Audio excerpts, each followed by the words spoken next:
কথা যেটা প্রতি to everybody. Good afternoon, sir.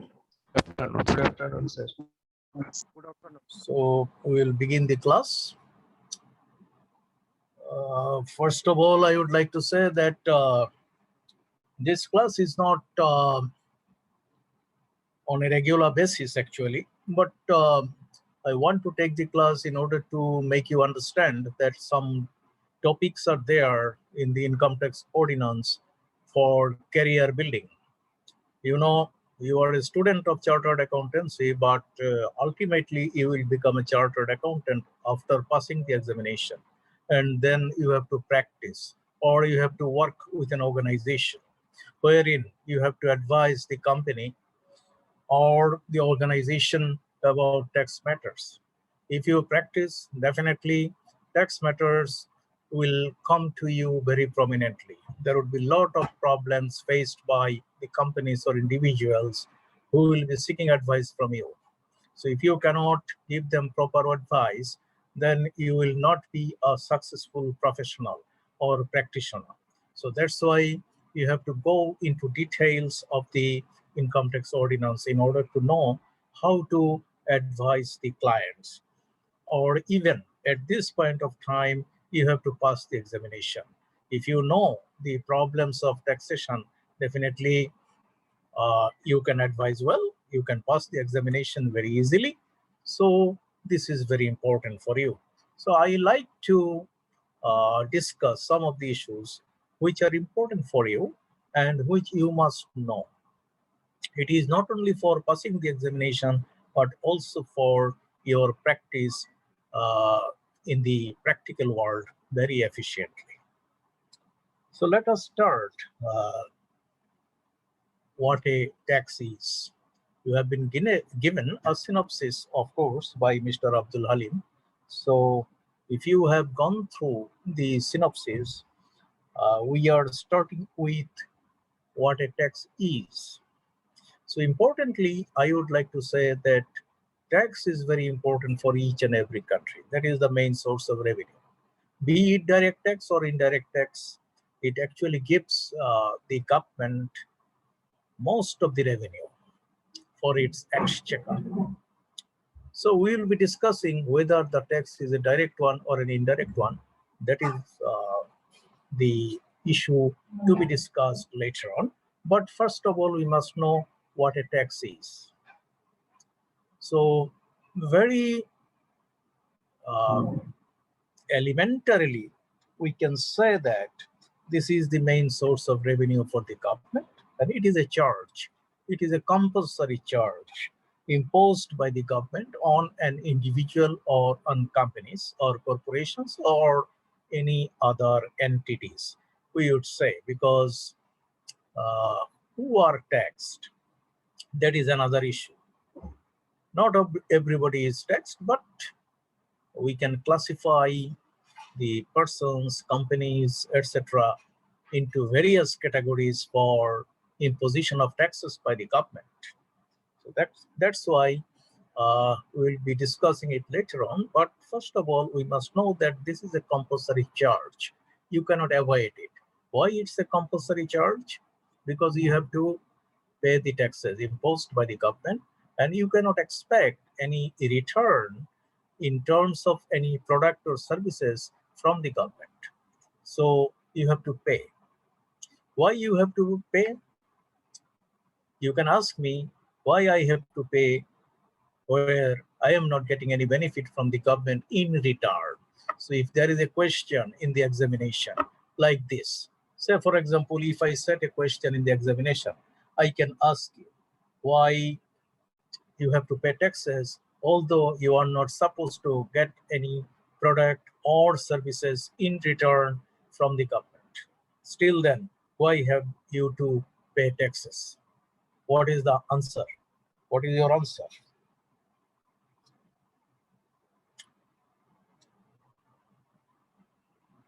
For better healthcare, safety and security, education. Yes, for better healthcare, safety, security, education, maybe infrastructure. Right. electricity, water, highways, bridges, culverts, flyovers, etc. So all these are actually developmental expenditure of the government. So government has to incur all those expenditures by realizing the revenue. So you have to pay taxes. But if you say that, okay, I am an individual, I am not enjoying all the benefits provided by the government. I am not using the flyover. I am not using the bridge. So why should I then pay taxes to the government? So there is a subtle answer to that question. What is that? Whatever you have said, it is broadly something, but there is a specific answer to that.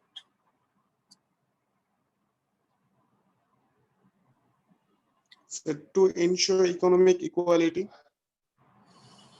Yes, to ensure economic equality, of course, that is one of the objectives of taxation. Objective.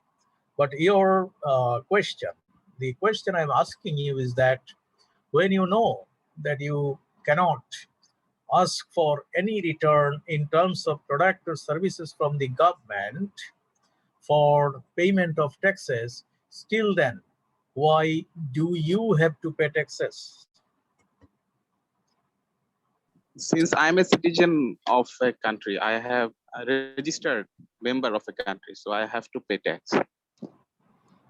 So Okay. to ensure the betterment of the country, I mean the collective betterment of the country.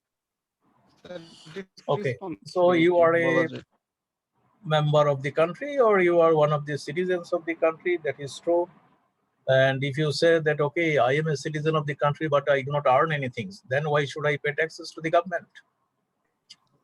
So to raise revenue to meet huge public expenditure.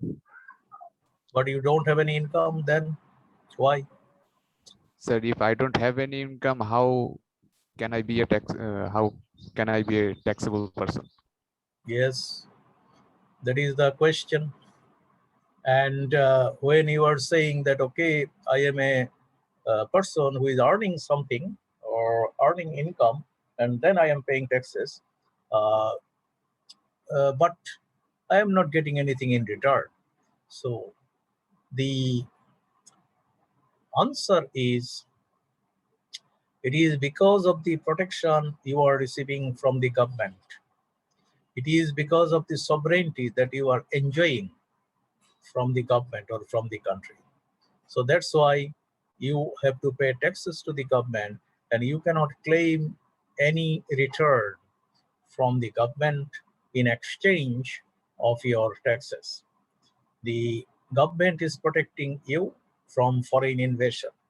You are doing business in Bangladesh, and no foreigner is coming to interfere in your business.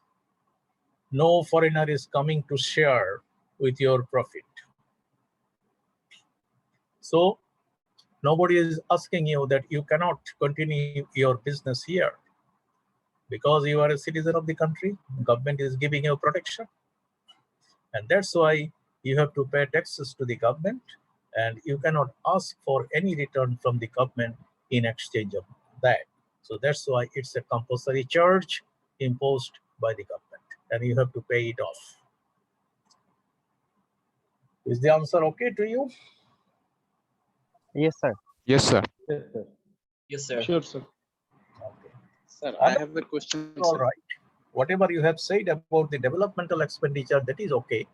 That is, I would say, that is subsidiary thing, because without revenue to be realized by the government from individuals or corporations, government cannot expend money on developmental purposes. So that's why government has to realize revenue from you. So it is to be said now that it is a compulsory charge, and in distributing the burden of taxation, a person's share cannot be decided with reference to the benefits derived by him.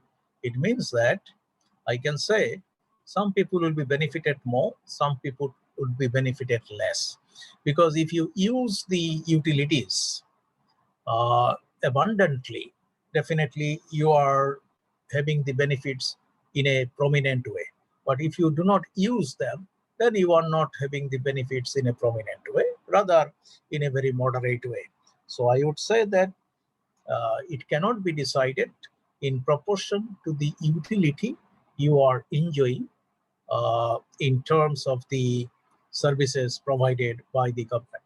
So there are street lights. You can enjoy the street light, or you may not enjoy the street light. There are bridges. You can just cross the river through the bridge. There are highways. You can use the highways. If you want to go to a far off place, definitely you can use the highway. So it is up to you whether you can enjoy them or not. But it cannot be decided in proportion to the benefits you are enjoying. So that's the case. The subjects of every state, I would say the citizens of every state ought to contribute towards the support of the government as nearly as possible in proportion to their respective abilities. Now the question is that as a citizen of the country, you have to contribute to the government, and as nearly as possible. But according to what? According to the abilities. You should have an ability. Ability means you have, whether you are doing business, whether you are working with any organization, whether you are receiving any commission, etc., whatever it is, but you have to contribute to the government in proportion to your income. So that is the best way how you can contribute.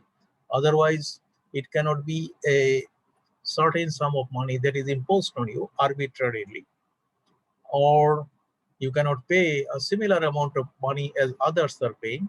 That is also not possible. So it depends on the proportion of income you are earning as a citizen of the country, and in that way you are contributing to the government exchequer. So up to these, it's clear. And let us come to the second point. Second point is that the objective of taxes. What are the objectives of taxes? The objective of taxes may be different, maybe many, I would say, not a single objective. Rather, it would be a number of objectives we will be studying here. So most important objective, I would say, is raising revenue. So the government has to raise revenue. So if the government wants to raise revenue, it has to impose taxes on the people, on the citizens, or the people who are living in Bangladesh as a citizen or as a non-citizen, but as a resident, something like that. And another objective could be regulation of production and consumption. If you want to regulate the consumption and production, definitely you have to impose taxes. You have to realize revenue. You have to realize direct taxes or indirect taxes, whatever it is, in order to regulate consumption or production. How to do that?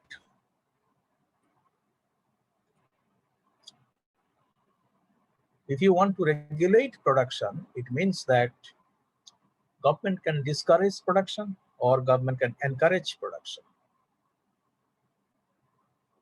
If something is needed in the country, so it depends on the demand and supply situation of the country.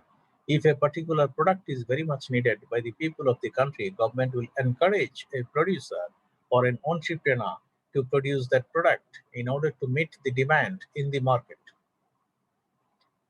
So this is a sort of regularity or regularization of production. But if the government does not want to produce something, that means does not want the entrepreneur to produce something, rather government can think of importing the product from other countries in order to establish the comparative advantages. So in economics, you have studies You have studied the comparative advantages. Comparative advantages means whether we would be importing a product or we would be producing a product, what would be beneficial for us.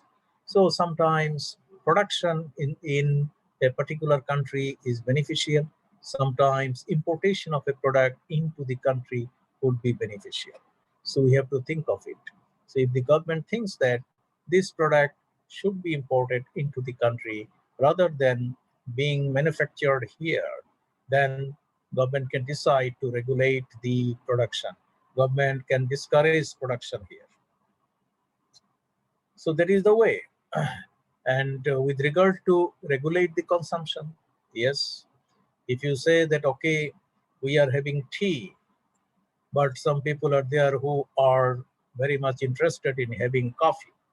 But if you do not have coffee in your country, then we have to produce it or you have to import it. So importation of coffee into the country would cost you foreign currency. So you have to spend the foreign currency. So if you are in crisis of foreign currency, definitely the government will not allow you to import coffee from other countries. Even you are interested in having coffee. Since tea is a substitute for coffee, so coffee is not actually needed. So that's why government can regulate it. Government can impose, say, 200, 300% of supplementary duty on coffee importation, thus discouraging it. So that's the way how to regulate the consumption and production. Is it clear to you or not? Yes, sir. Clear, sir. Yes, sir, clear. Yes, sir. Yes, sir. Clear.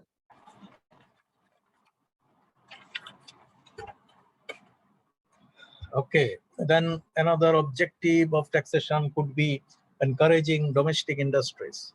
So if the government wants to encourage the domestic industries, it can impose taxes or it may not impose taxes. So depends on the policy of the government, what to do and what not to do. So if you want to encourage domestic industries to be established, you can give them benefits. You can incentivize them, or you can give incentives to them. Say, for example, if you say that, okay, a particular type of industry could be established in Dhaka or nearby areas, and for those industries, government will provide you 7 years tax holiday. So it is a tax holiday scheme provided to a particular industry. Say, for example, if you produce a particular type of medicine, say vaccination for COVID-19. So if you can manufacture it here in Bangladesh, then government will be giving you a tax holiday for 7 years. So it is an encouragement, it is an incentive to be provided by the government to that particular company which is interested in producing or manufacturing the vaccine. So it depends on that, what the government actually wants. So if we want to encourage the domestic industries to be set up here in Bangladesh, definitely government will give a policy, a special policy in terms of taxation. So other benefits would be the product could be exported to other countries of the world. That is another benefit. And second benefit would be employment generation. So people who are looking for jobs could be employed in that company or in that industry. So that is also an objective. So if you can regulate the companies in terms of taxation policy, you can have other objectives fulfilled. So I think domestic industries, the objective of establishing domestic industries, as I have said to you, is also clear to you. But if you do not establish the domestic industries here in the country, then you have to depend on the product through importation.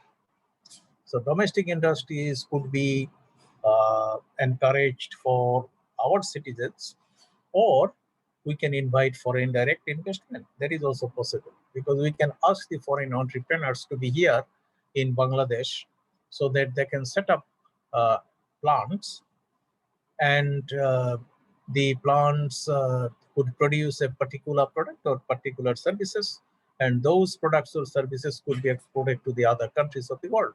That is also possible. In that way, also we can have an export income, and we can also generate employment. That is also possible because a lot of people are getting unemployed every year, and they are joining the employment cycle.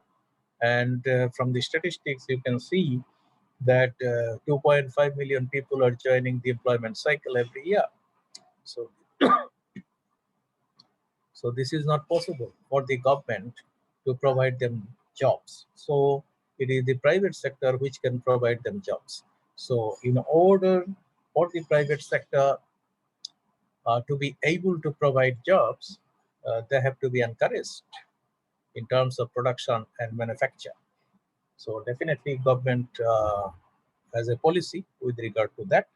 And in that way, we are encouraging domestic production. And you know that there are export processing zones in the country, economic zones in the country, and which are actually called BEZA, Bangladesh Export Processing Zones, Bangladesh Economic Zones, etc. So there are 8 export processing zones in the country, and it is going to be increased. Increased means they will have other export processing zones. It might rise to 10. And of course, the economic zones are there, and there is an authority which is called Economic Zones Authority. In short, it is called BEZA Authority. So they have a plan to set up 100 special economic zones inside the country, wherein domestic investors and foreign investors would be invited to participate. So if you can establish 100 economic zones in the country, you will have a lot of people provided in those economic zones. At least 1 crore people would be provided jobs therein. So the policy of the government is that in the private sector, people would be provided jobs, and that's why private sector will be encouraged to set up plants for different products. And the government has also allowed private economic zones to be established, wherein employment will also be generated and export of products would also be possible. So that is encouraging domestic industries. And then come to another point that is one of the objectives, like stimulating investment. So if you want to stimulate investment, you can stimulate investment by encouraging the entrepreneurs to invest in a particular sector. How you can do that? People have money, but they are not willing to produce in the country. They are not willing to set up plants in the country. How can you encourage them to set up plants? If you can give them facilities that you will be free from taxation for a number of years, say for 10 years, 12 years, etc. And during that period, if you can produce something and export to the other countries, your export income would be free from taxation. So if you can give such facilities, definitely they will be encouraged to set up industries. That means stimulation of investment. Or if you can say, sometimes you will find that if you invest in the productive sector, the source of investment would not be asked into question. That means if you invest in a particular sector, and if it is a productive sector, your investment will not be questioned. Your investment will not be questioned means your source of income is not in question. Where did you get the money from? This question shall not be asked by the income tax authority if you invest in a particular sector. So such is the policy sometimes of the government in order to encourage investment, or in order to encourage or stimulate investment. And also the government has got the Foreign Private Investment Promotion and Protection Act 1980. If you go through the Foreign Private Investment Promotion and Protection Act 1980, you will find that government is encouraging foreign entrepreneurs to come over to Bangladesh in order to invest in particular sectors, especially in the export processing zones. So it means that you are encouraging people from other countries to invest in your country. That is stimulation of investment, of course. But how are you inviting the people from other countries to set up plants here in Bangladesh? You are giving them some benefits, incentives, etc. What are the benefits you are giving? The benefits are that they can transfer their money, channelize their money through banks into Bangladesh, and there will be no question where they get the money from. And they can set up their plants in the export processing zones with plots properly distributed to them and at a concessional rate, and they can export from Bangladesh to other countries of the world, and they are given tax holiday schemes, sometimes accelerated depreciation scheme. They can employ people from Bangladesh, or they can employ people from their own countries to some extent. When the company is in operation, definitely they can repatriate their dividend to their own countries. They can also repatriate their capital if they want to dissolve the business here in Bangladesh.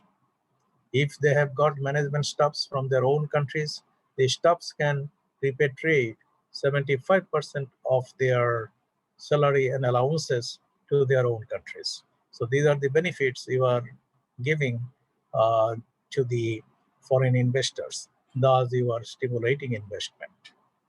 So is it also clear to you, I hope? Yes, sir. Any question up to now?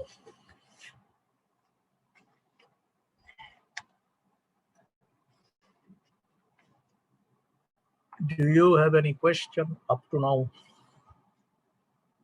No, sir. No, Sure, sir, sure. No, sir. No. Okay. Okay. Another objective is to reduce income inequalities. How to reduce income inequalities?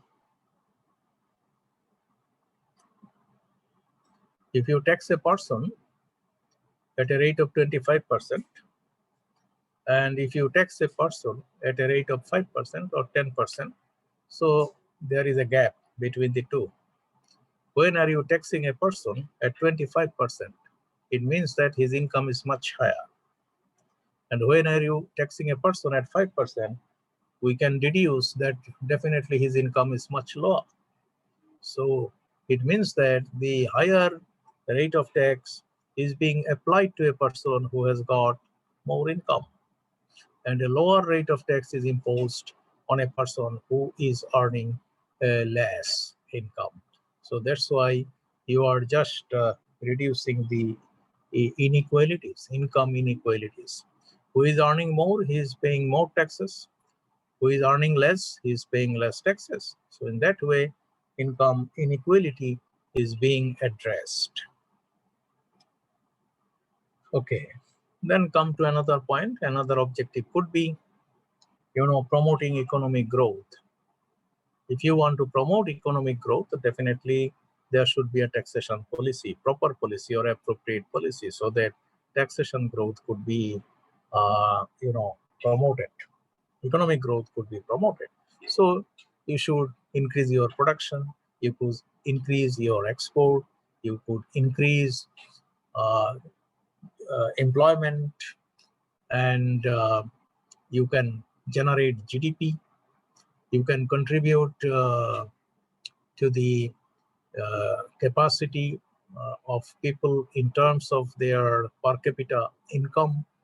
So those are the factors that have to be taken into account. But of course, there are other factors like they should be given some facilities in terms of education, in terms of gender equality, in terms of water, in terms of vaccination, in terms of health problems, etc.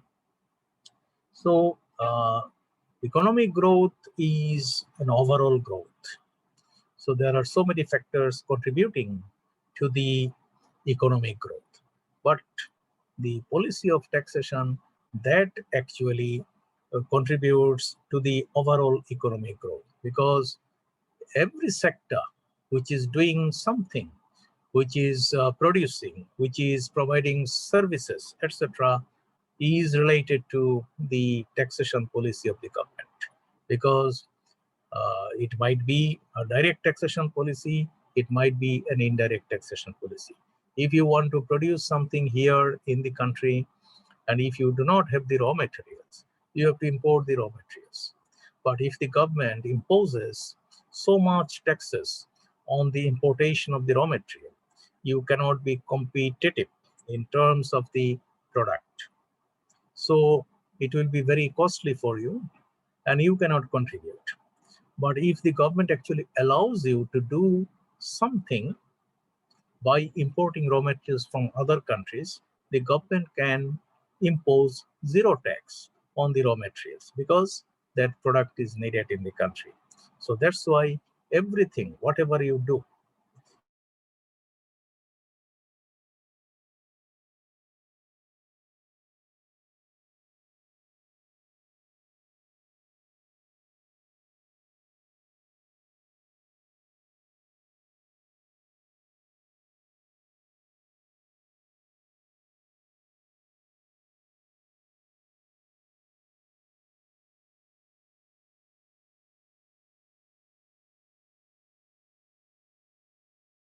sector or particular industry in Bandarban or Khagrachari. You know that Bandarban is not a developed area, or Khagrachari is also not a very developed area.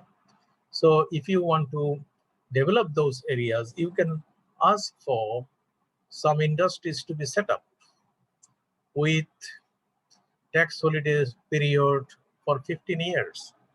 You can ask the entrepreneurs that, okay, if you invest in that area, in particular industries, the government is ready to provide you tax holiday for 15 years. You don't have to pay any tax for the next 15 years. So there is an incentive given by the government. And in that way, the area could be developed. And if you set up a plant in a particular area, definitely there would be infrastructural facilities. Infrastructure could also be developed. There would be roads, there would be highways, or there might be some airports, etc. So Soyadpur, the Uttara EPZ is there in that area. So Uttara EPZ is there, foreign investors are going there, or domestic investors are going there, and people have to fly from other areas of the country to Soyadpur. So there might be flight facilities off and on, frequent flight facilities should be there. Once upon a time, if you wanted to fly to Soyadpur, you had to wait for 2-3 days, because if you want to go there today, you could not return to Dhaka next day because there was no flight on the following day. So you had to wait for 2-3 days actually. But it is not the situation nowadays. There are 14-15 flights every day flying from Dhaka to Soyadpur. It is because of the Uttara EPZ and other production facilities that are existing in those areas. So in that way, we can say that that area has been developed. It is because of the policy, especially the taxation policy of the government. So in that way, you can develop backward regions. And again, let us come to another point, ensuring price stability. So if you want to establish the principle or the objective of price stability, it also depends on the taxation policy of the country. That is one of the objectives of taxation. If you want to stabilize the price, because if you allow somebody to produce something, he can produce that particular product and he can fix the price according to his wish and desire.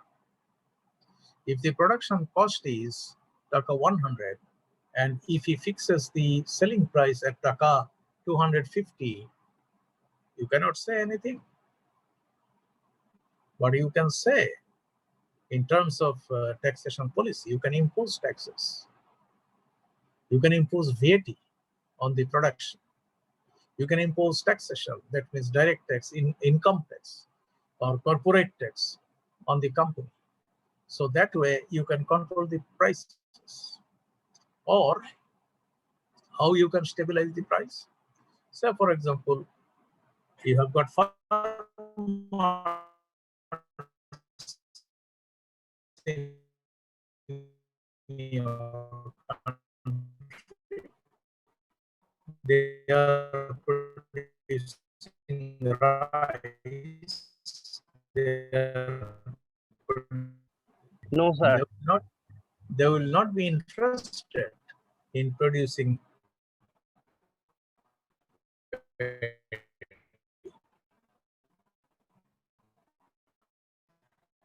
so to be given to the farmers in Bangladesh. What should you do?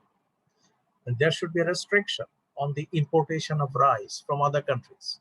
Say, for example, rice could be imported from India, from Myanmar, from Thailand, or from Cambodia. So there should be a restriction on the importation of rice from those countries. There should be 200% tax or 200% supplementary duty on the importation of the rice. So if you do that, they cannot import rice. Even if they want to import rice into the country, they will not be competitive. So they will be discouraged to import rice into the country. So in that way, you can stabilize the price. But sometimes what happens? When there is drought, when there is calamity, when there is flood, etc., inside the country, and the production of rice is affected, then what happens? Government actually lifts the supplementary duty on rice. Then the importers are encouraged to import rice for other countries in order to ensure the supply of rice inside the country, in order to meet the demand of rice inside the country. So in that way, what we can say that the government can stabilize the prices of the products or services by imposing taxes. So that is one of the objectives of taxation.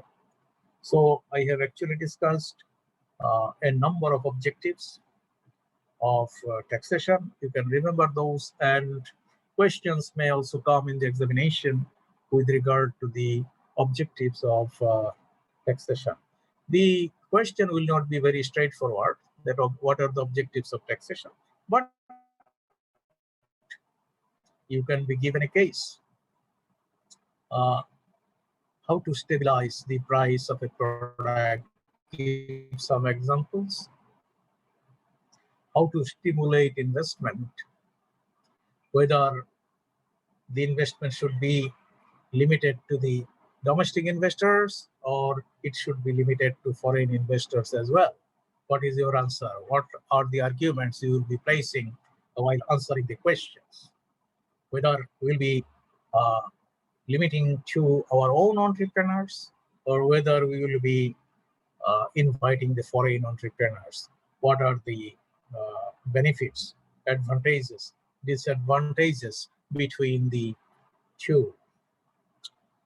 And maybe also reducing income inequalities. How can reduce the income inequalities?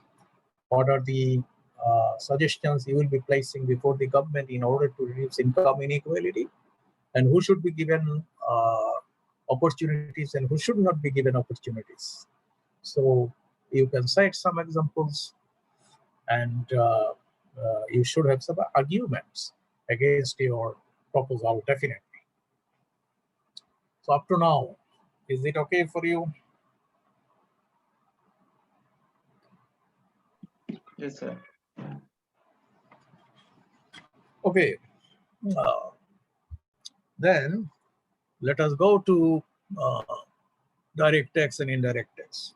We have discussed taxes, but we have not said whether it is a direct tax or it is an indirect tax. So generally, we will have direct tax and indirect tax. And as you understand very well that direct tax, by direct tax, we mean income tax. By indirect tax, we mean customs duty, VAT, etc. So why they are called so?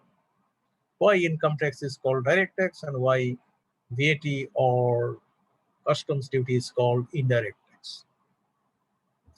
Do you have any idea about that?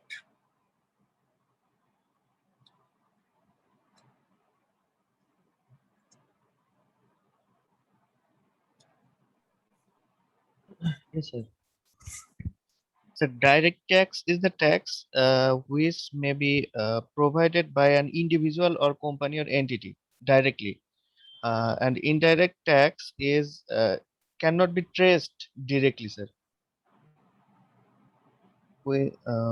Indirect tax normally imposed on product or services that cannot be traced by an individual.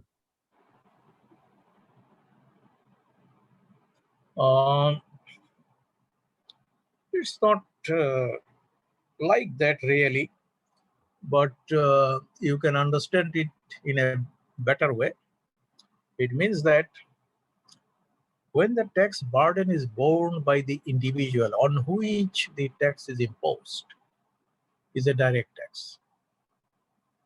Meaning that if you earn money from a company, you are working with the company, you are earning money from the company, and tax is being imposed on you. So who is bearing the burden of the tax? You are the person. You are earning the money and you are bearing the burden of taxes. So the burden of taxes is to be borne by you, not any other person. So when the burden of tax is borne by the individuals on whom tax is imposed, is called direct tax. So it is in income tax, say for example. So I am earning and I am paying taxes. Nobody else is paying taxes on my behalf. I am paying taxes. So burden is mine. So that's why it is a direct tax. But indirect tax is the burden of tax is not borne by the person or the company on whom the tax is imposed. It is borne by others. Ultimately, it is borne by the consumers, you can say. Say, for example, you are importing a medicine. And when you are importing a medicine, there is a cost price for the medicine. Say, for example, I am an importer and I am importing a medicine.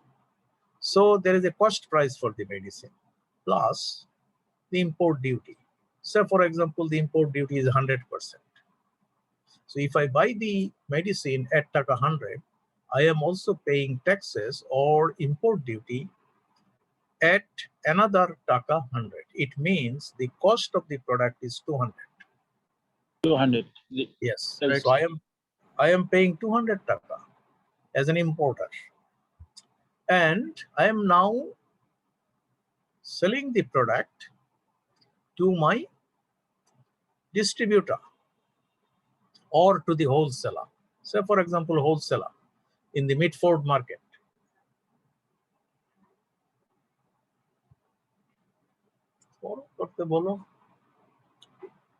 So the wholesaler is in the Mitford market. He is buying the product from me. So at what price I am selling the product? Because I have bought the product at Taka 200.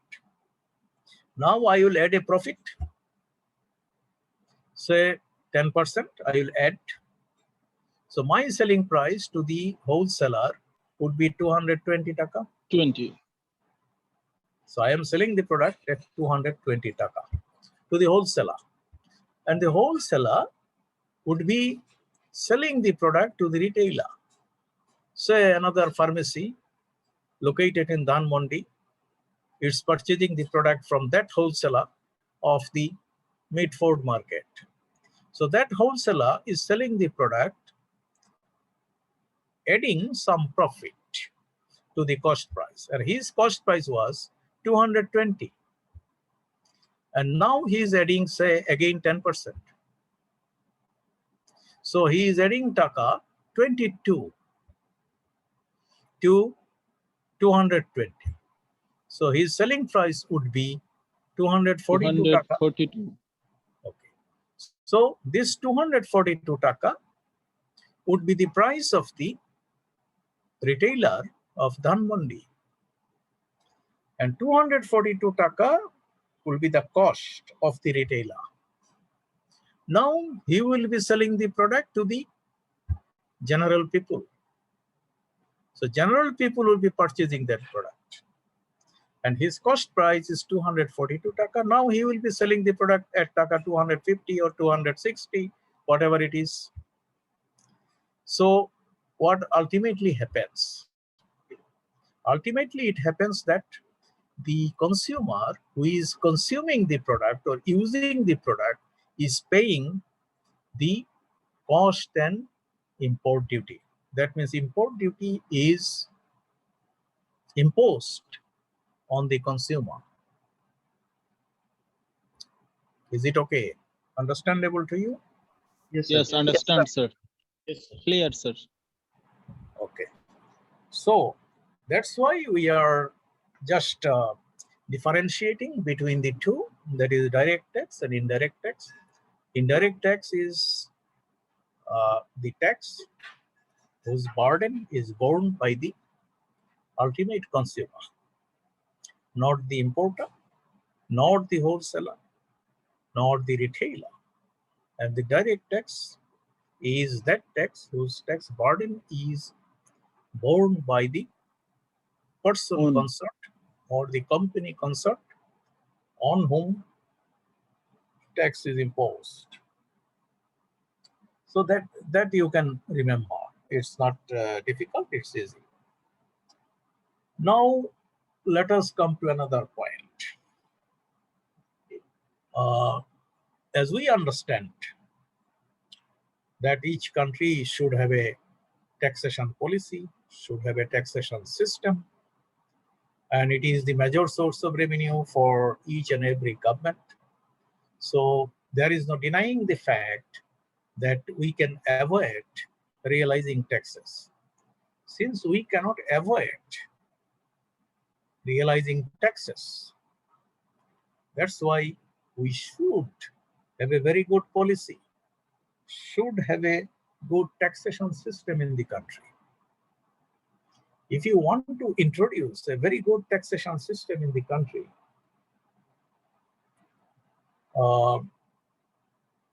what would you say about that? What should be the features? What should be the characteristics of the good taxation system? That could be a question. That what are the features or what are the good characteristics of a taxation system of a country? And in Bangladesh, what do you think? Whether the tax system should be improved or they should include some of the points which can actually improve the structure of the taxation or not. Something like that. A question should come, something like that.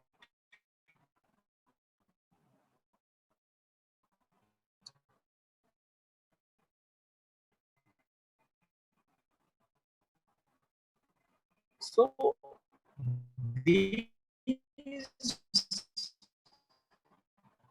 or sometimes canons of a good taxation system or maxims of a good taxation system.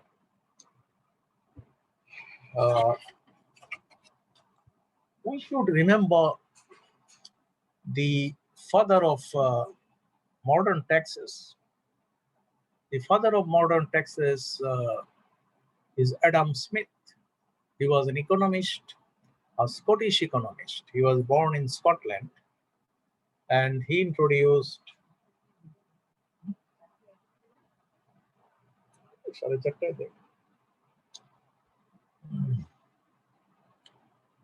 he actually wrote a book in 1776, and the name of his book was An Enquiry into the Nature and Causes of the Wealth of Nations.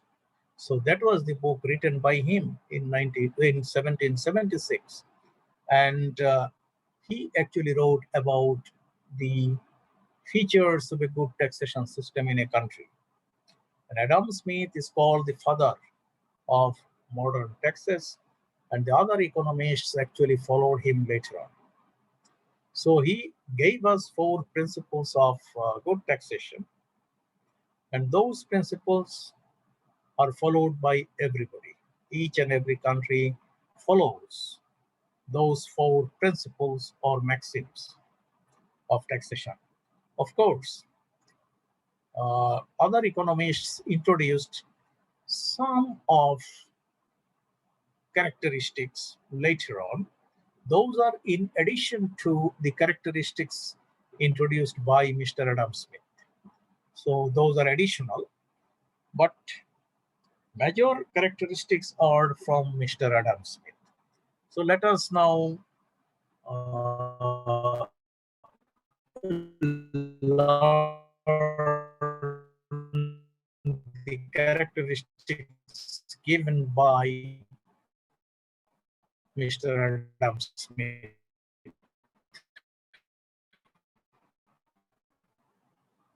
And he is also regarded as a philosopher, social and economic philosopher. So he is well regarded throughout the ages. And that's why we have to follow the maxims given by him. So, in general, what is stand by Canon of Equality?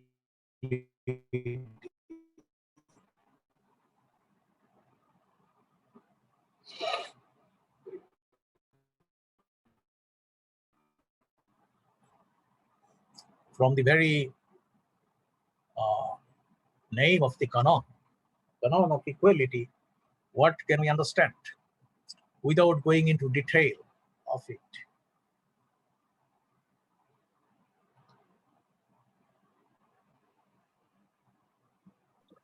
Sir, canon of equality means that a person's income tax or a person the tax a person should give or provide is considered to his income or is proportionate to his income. Okay, good. Canon of Equality, if some people say that, okay, Canon of Equality, it means that everybody has to pay equally. Each and everybody has to pay taxes equally. That is not the theory, or the canon does not say like that. The Canon of Equality means that you have to pay taxes in proportion to as you are. So it depends on the earning.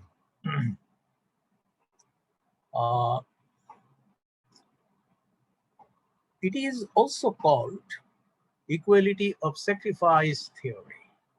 This Canon of Equality theory, this is also called equality of sacrifice theory. That you should understand why it is called equality of sacrifice theory. The question of sacrifice is here. We should understand it.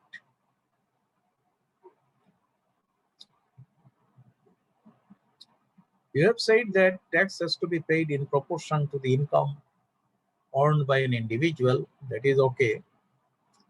But it is also said that this theory is also called Equality of sacrifice theory.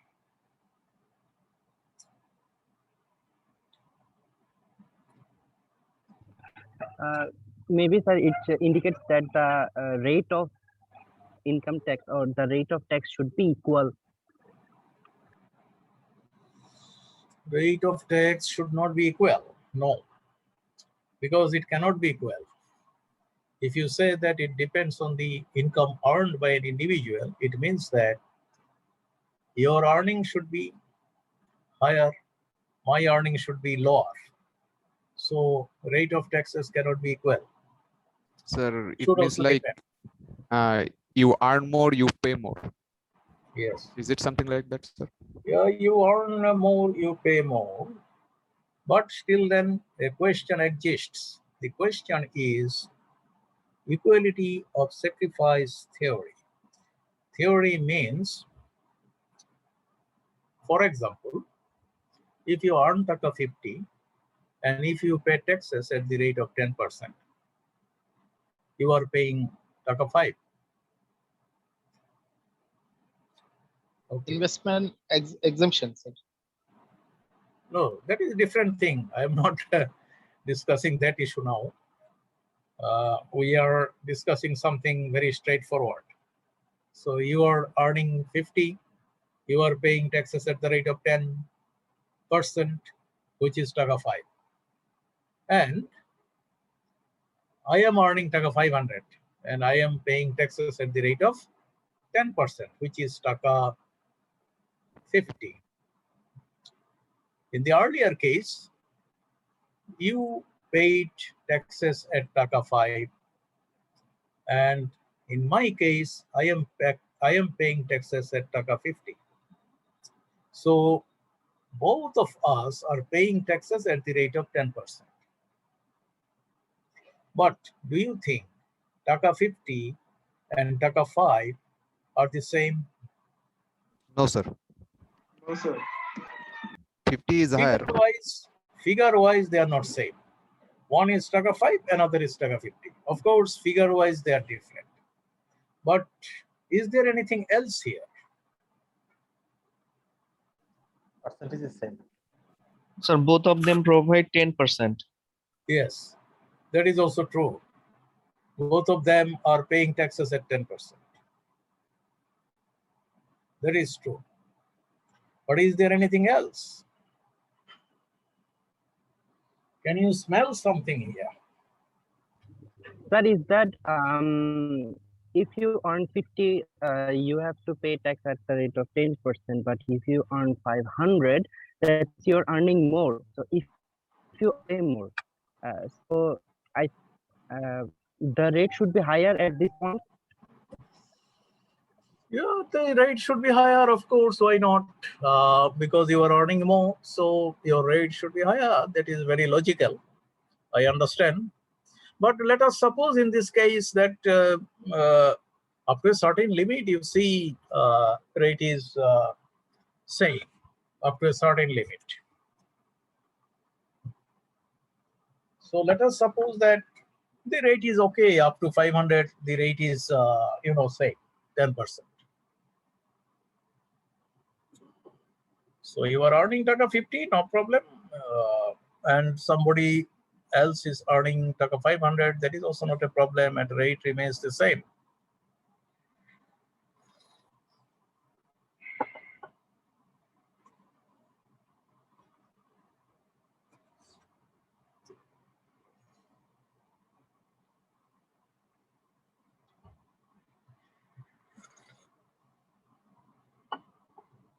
If you can answer it in a different way, I'll understand that you are really students of intellect.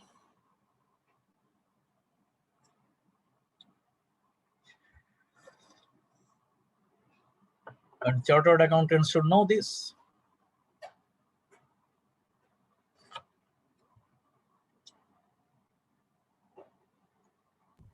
Sir, the person who is earning taka 50 and providing tax with 10%, he has he has not the same burden as the person who is earning who is earning taka 500. I mean, the burden is not the same. Burden is not the same. Okay. What I want to tell you is that taking taka 5 from my pocket when I am earning taka 50 and taking taka 50 from my pocket when I am earning taka 500 is not the same. Because taka 5 from taka 50 is very burdensome. And taka 50 from taka 500 is not that burdensome. So equality of sacrifice theory is that I am not sacrificing equally. When I am paying taka 5 out of 50 and when I am paying taka 50 out of taka 500, we are not sacrificing equally. You understand my point? Yes, sir. Yes, sir. Yes, sir. So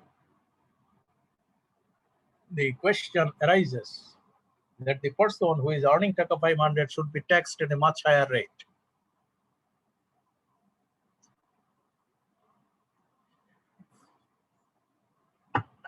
Yes?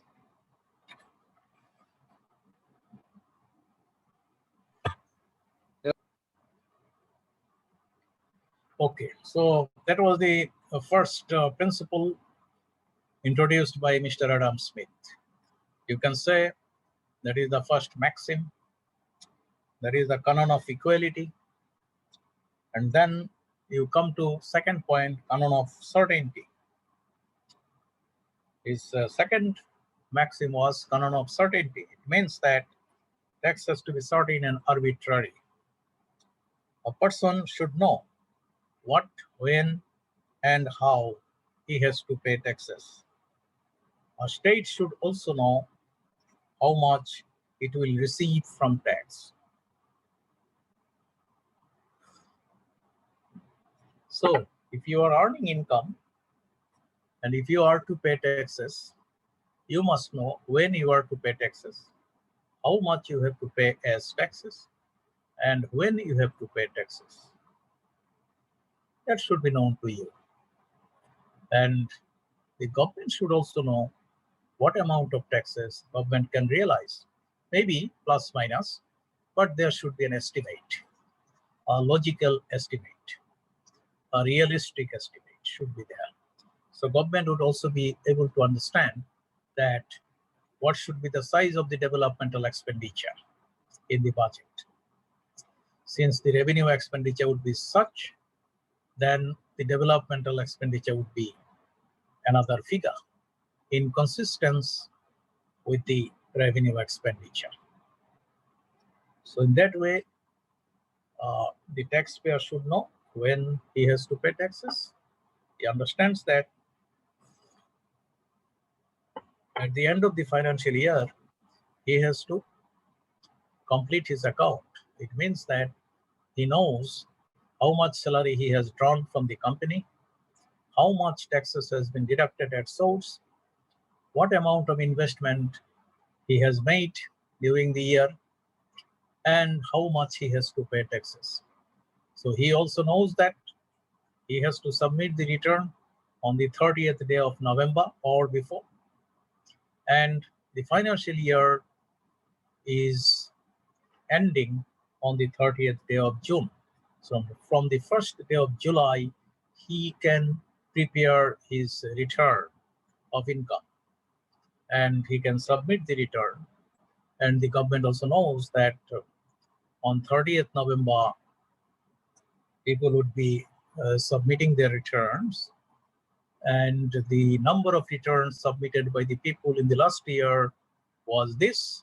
This year, it is expected to be this. So there is a growth of 10% or 12%, whatever it is. So in that way, we can understand that the people would be knowing when to pay taxes, when to submit the return, and when to, complete his account. In case of companies as well, it has to be ended with the accounting year.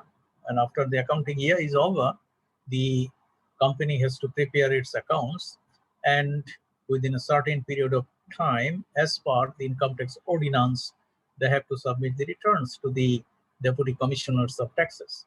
So that is certain. So it's a matter of certainty, canon of certainty. You have to know when to pay taxes, when to finalize your accounts, and when to submit it to the income tax authority. Then come to another canon, canon of convenience. Canon of convenience means every tax has to be levied at the time or in the manner which is most likely to be convenient to pay it. It means that when tax is convenient to be paid by a person concerned, that it has to be levied. For example, the local authority, they realize taxes from the farmers or from the rural people after the harvest of paddy. So they understand that when the harvest is over, people are selling their products in the market. They are having some money. So that is the time when we should levy taxes on them in order to realize it. So that's the usual system. When crops are harvested, then people are asked to pay the taxes. That was the earlier system as well. So it is also applicable to the businesses. There is no question of harvesting paddy, but the question of closing the accounts when the financial year or fiscal year is over. So when the year is over, the accounts are finalized, and in that way, it becomes convenient for them in order to pay the taxes.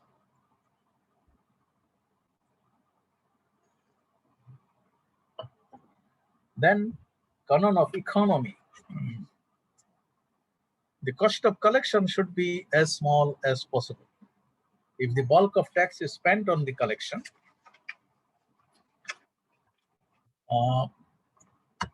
it takes much out of the people's pockets, but brings very little into the state's exchequer.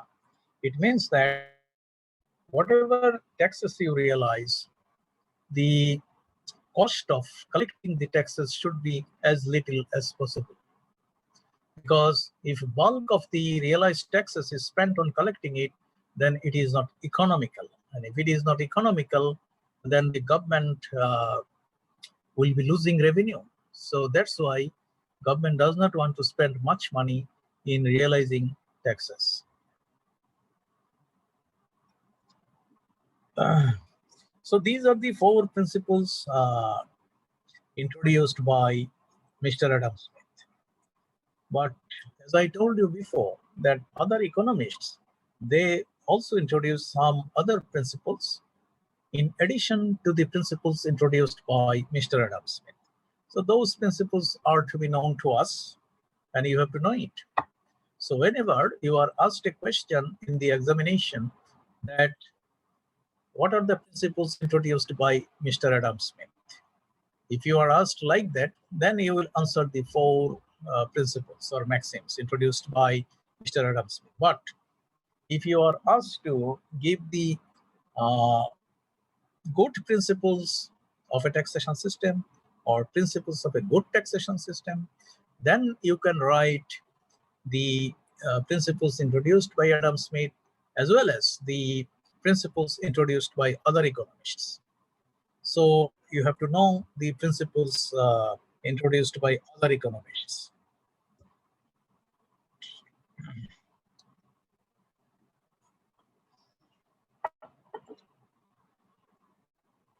So another canon could be canon of productivity.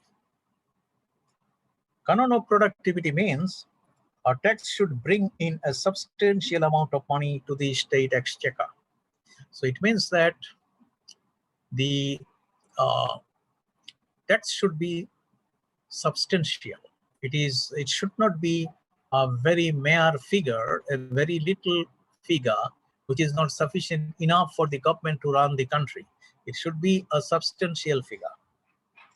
So that's why the canon of productivity is there. When the figure is bigger, government can spend a lot, and government can take up or undertake some developmental expenditures which will go in favor of the country, or which will develop the country, or improve the infrastructural facilities of a country, or which can provide services to the people, and people would be benefited in terms of utilities received by them, provided by the government. Then Canon of Elasticity.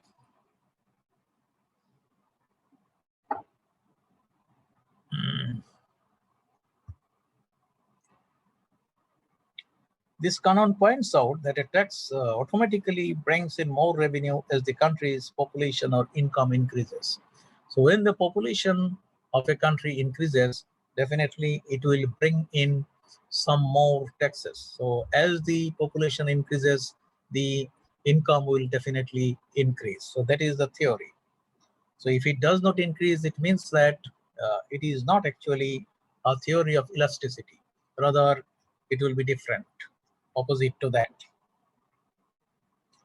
If in an emergency, an increase in the rate of taxes brings in increased income, then the tax is elastic.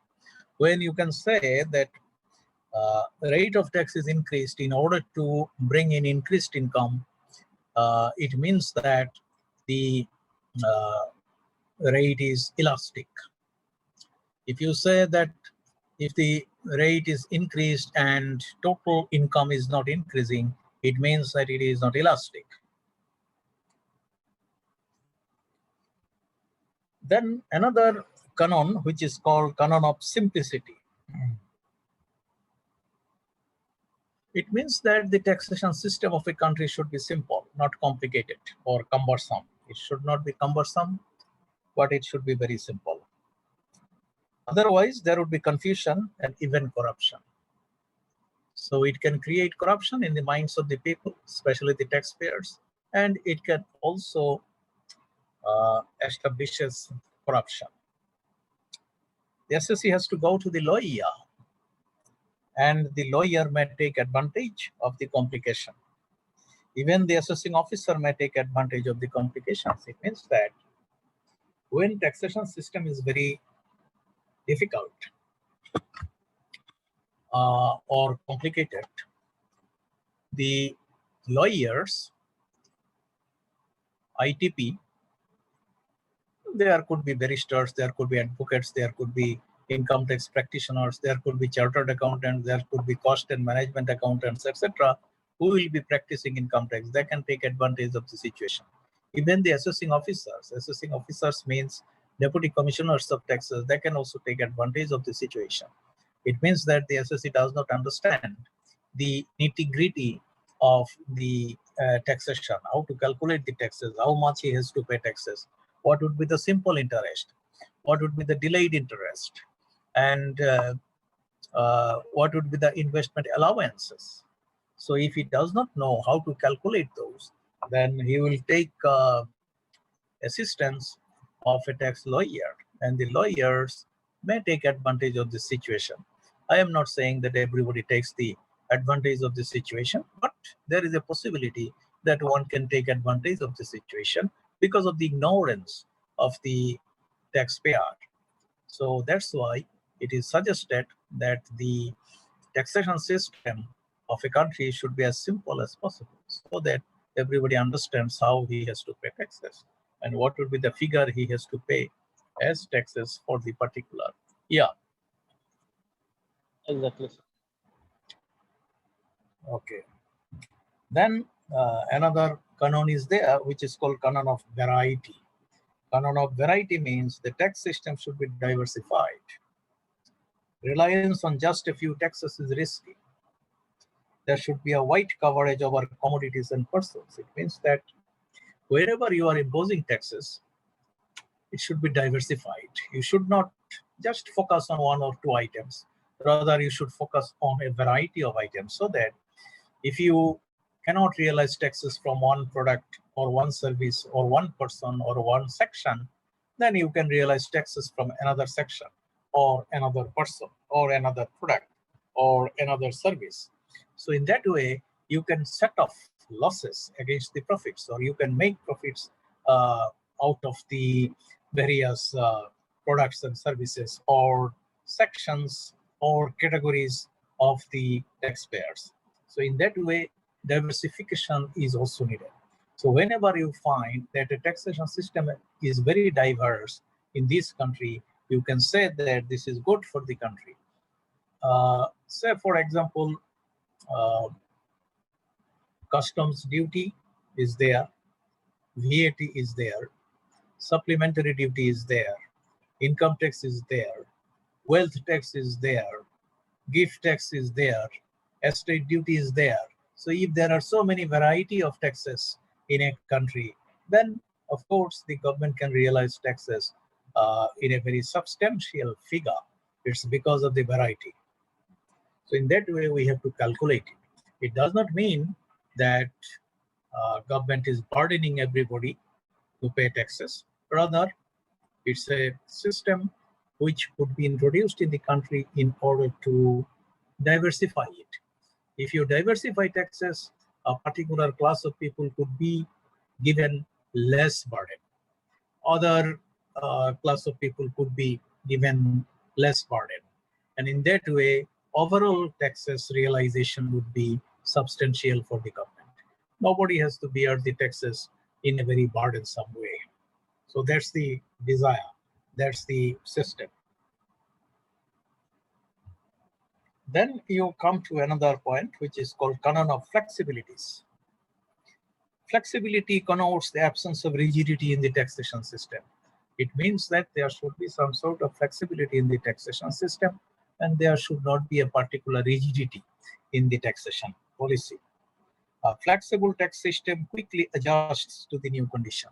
It means that when we say that this tax system is flexible, it means that the system can adjust itself to the new conditions. So if there are some conditions, condition means I can give you an example. We are a member of the World Trade Organization. Bangladesh is one of the members of the World Trade Organization. World Trade Organization prescribes that there should be minimal customs duty on products imported from other countries. So what Bangladesh should do now? Bangladesh cannot impose import duty at the rate of 100% or 200%. Bangladesh has reduced the import duty, and the maximum import duty in Bangladesh is 25%, not more than that. So it is at the prescription of the World Trade Organization.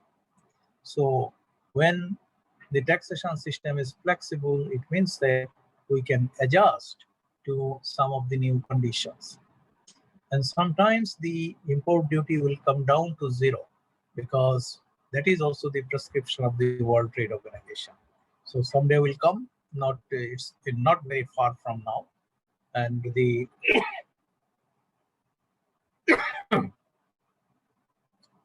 the import duty should be zero. So if the import duty is zero, it means that we have to depend on other taxes like VAT, value-added tax, and we have to depend on income tax. But you can say that, okay, the maximum import duty in Bangladesh is 25%, but whenever somebody imports cars from Japan, they have to pay taxes at the rate of 100% or 200%, something like that. Yes, that is true. That is not import duty actually. That is supplementary duty.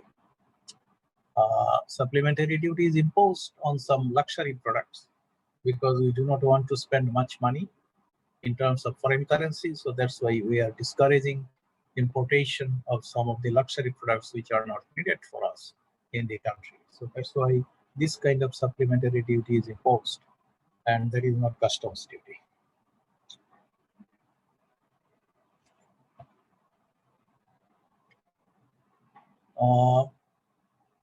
And you also know that the tax GDP ratio In Bangladesh, is not that high. It is only 9.3%, or at best it is 10%.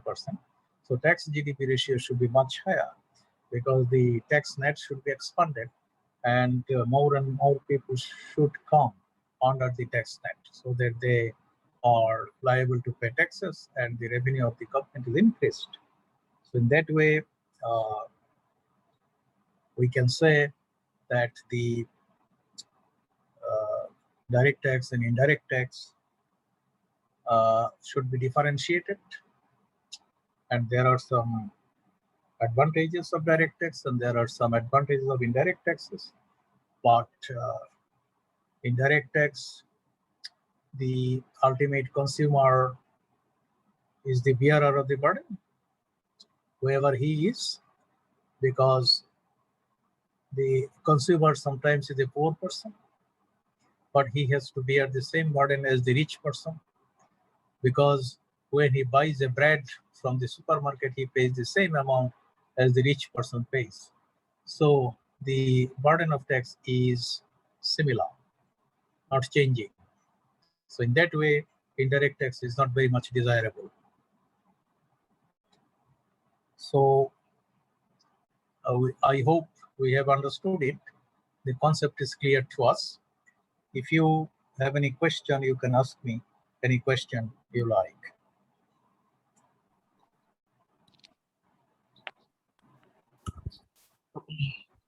Sir, what is the difference between import duty and subsidiary duty, sir? Not subsidiary duty, it is supplementary duty. Sorry, sir, supplementary duty. Supplementary duty means you are imposing something in order to discourage the importation. Discourage the importation means car is imported into the country. So car is not a very essential product for you. Very essential product in the sense that you can live without car, but you cannot live without rice. So on the importation of the car, the government actually imposes supplementary duty so that you do not intend to buy the car from other countries. If you want to buy the car from other countries, it means that you have to pay in foreign currency. Government has to pay in foreign currency. Otherwise, the cars cannot come into Bangladesh. So that's why the foreign currency reserve is getting diminished if you want to import the cars from other countries. So that's why supplementary duty means duty which is imposed in order to discourage the importation of particular products or services, especially luxury products, unnecessary products. Say perfume. Perfume is a product which is used for,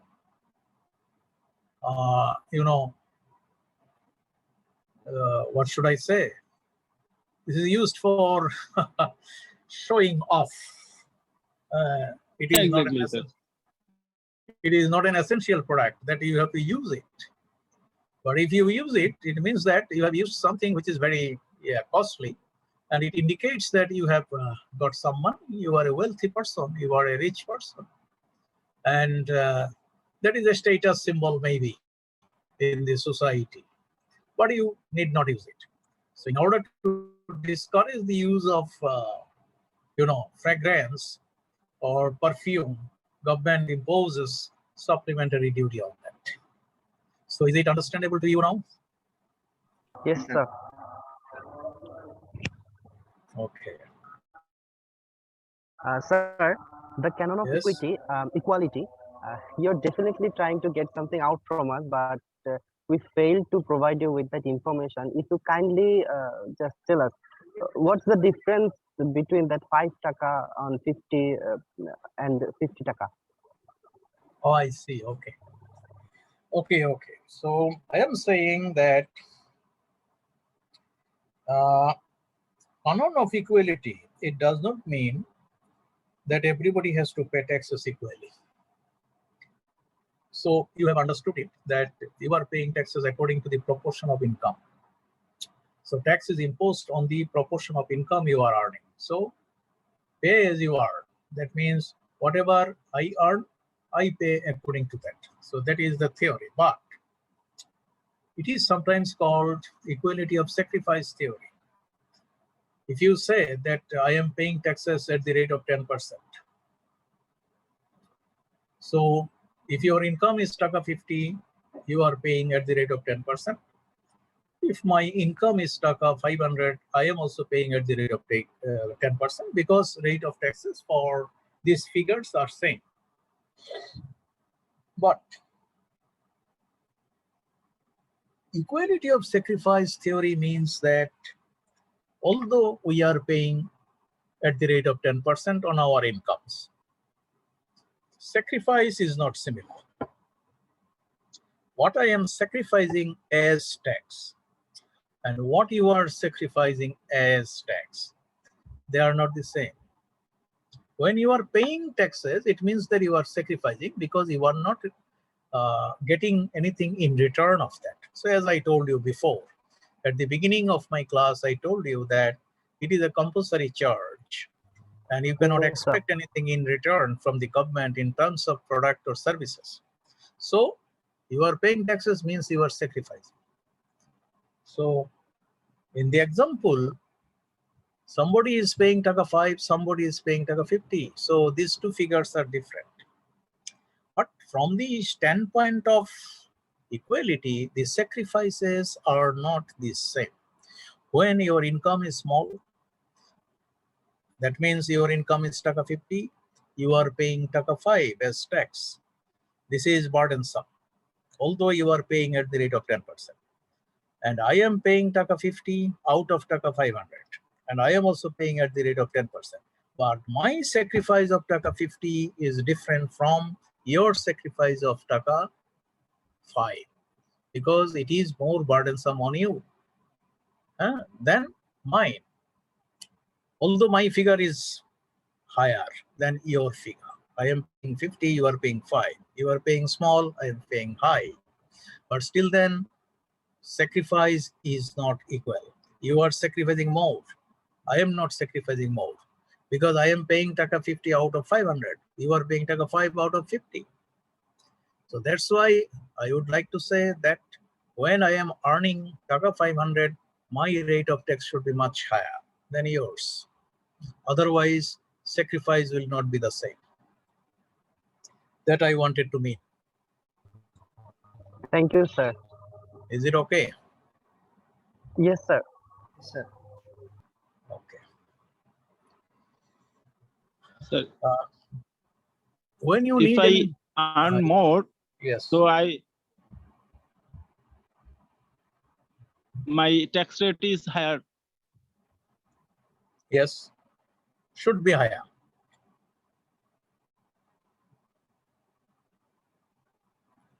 When you are earning more, your tax rate should be higher. That's very natural and that is expected. And that should be rational. If you are earning more and your tax rate is not higher, then it is not rational. It is not justified. And equality of sacrifice theory is not there. Exactly, sir. Okay. Sir. Do you need any break sometimes? If you need any break, sometimes you tell me when. Yes, sir. We need a break of about 15 minutes. Now? 15 minutes. Okay, now? Maybe. Yes, sir. Okay. Yes, sir. If it Sure, is sir, now, sure. okay. Now. Then now, okay. Then after 15 minutes, you come back. Okay, sir. Okay. Thank you. Okay, sir. Thank you, sir. Okay, sir. Sure, sir.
Break দিয়েছে।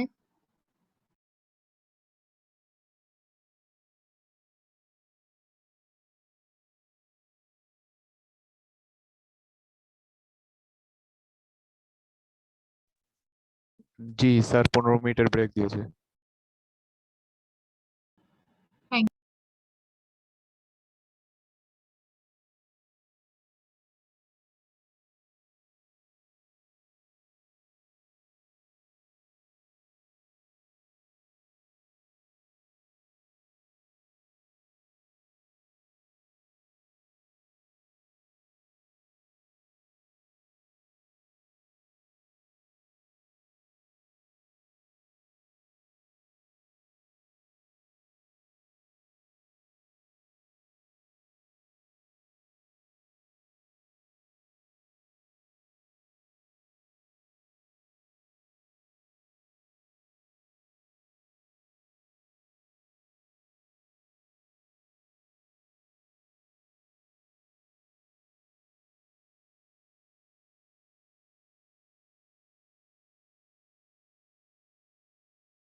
Yes, sir.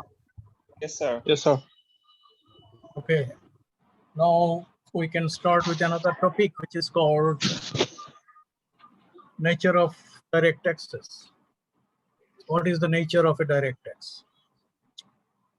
So you can also say this is the system of direct tax, and the system of direct tax should be followed in a particular country. In Bangladesh, you can be asked a question, what type of direct tax is being followed in Bangladesh? Then your question answer would be according to the system introduced here or followed here by the National Board of Revenue. So you have any idea about the direct taxes introduced in Bangladesh? What type of income tax is being followed here? What is the nature of income tax followed here in Bangladesh? Progressive taxation system. If you earn Progressive system of taxation. Okay. more, Only one answer. if you earn more, then you will Yes. pay more. Okay, very good. So earn more, you pay more. That is being followed in Bangladesh. But is it 100% correct what you are saying now?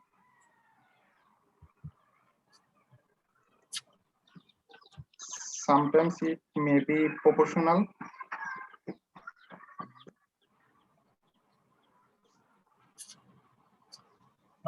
Sometimes you cannot say like that. Sometimes it is proportional, but you have to give the specific answer. If I ask, say I am a foreigner, or you have visited another country. When you are visiting another country, somebody asks you, what type of direct tax or what type of income tax is being followed in your country? So what should be your answer? Resident people are non-residential. There is a fact. I could not hear you properly. Can you please repeat? In Bangladesh, three type of tax practice like proportional, progressive, and regressive. Those are the direct tax which practices in our country. So you are saying that three types of direct taxes are being followed in Bangladesh. Number one, progressive. Number two, proportional. Number three, regressive. Something like that you want to say? Yes, sir. Okay. So is there any regressive tax in Bangladesh really?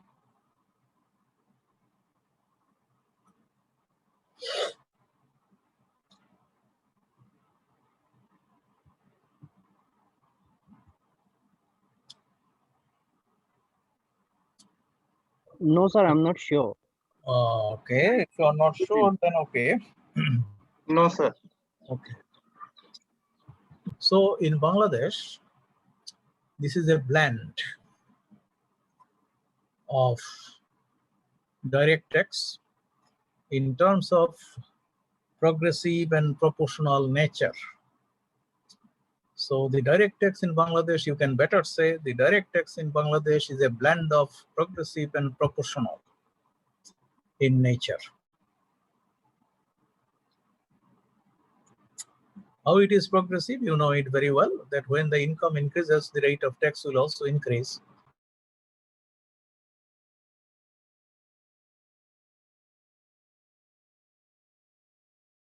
Sir, we don't hear.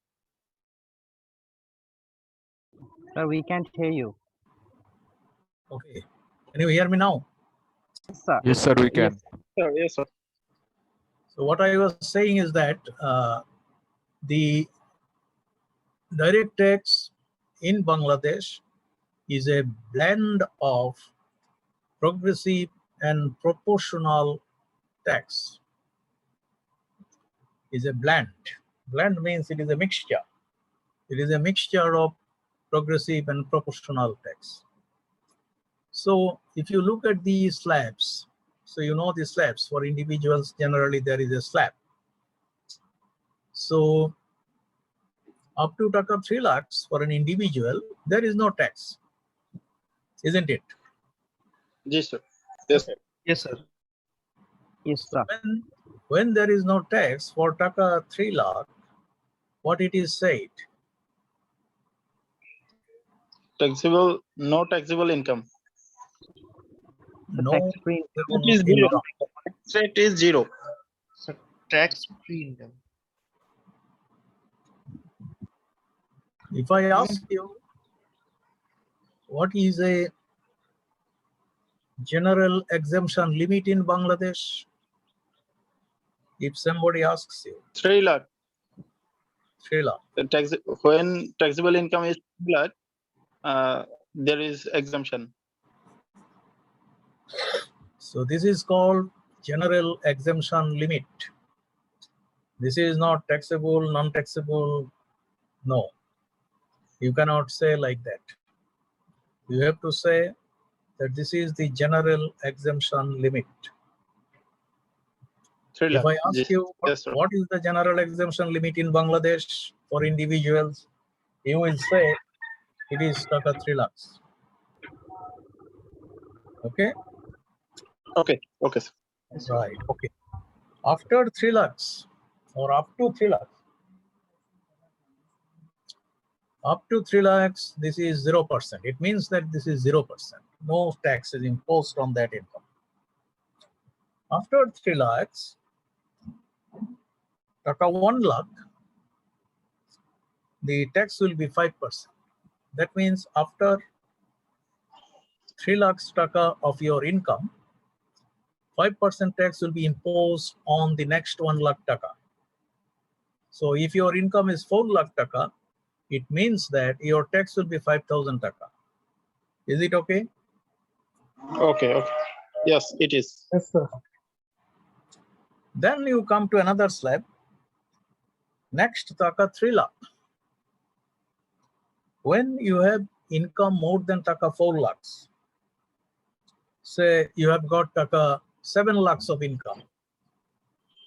So up to 4 lakhs, your income tax will be 5,000. And then on taka 7 lakhs, what would be your income? That is the next 3 lakhs, your income tax would be at the rate of 10% on taka 3 lakh. 20,000, sir. No. 3 lakhs, 10%, that means 30,000 30,000 and before plus 5,000. So your tax would be 35,000 35,000. up to taka 7 lakh. Okay. Then come to another slab of taka 4 lakh after 7 lakh. Then on taka 4 lakh after 7 lakh, your rate of income tax would be 15%. That means on 4 lakh, you have to pay taxes at the rate of 15%, which is taka 60,000. So 60,000 plus 35,000 you have already paid. Means 95,000 taka for 11 lakhs of your income. Is it okay? Yes, Yes, sir. sir. It is. Yes, sir. Next, you come to another slab of taka 5 lakhs. That means after 11 lakhs of taka, you have got another 5 lakhs of taka as income. And on that 5 lakhs of taka, you have to pay taxes at the rate of 20%. That means on taka 5 lakh, you have to pay taxes at the rate of 20%, which is taka 1 lakh. 1 lakh, and you have earlier paid 95,000. So 1,95,000 you are paying taxes as on your income of taka 16 lakhs, isn't it? It is, sir. Okay. Yes, sir. So up to taka 16 lakhs, we have seen that as income has increased, the rate of taxes has also increased. So up to taka 16 lakhs, the nature of income tax is progressive. But when you cross that limit, that is when your income is more than 16 lakhs taka, the rate of tax 25. would be 25%.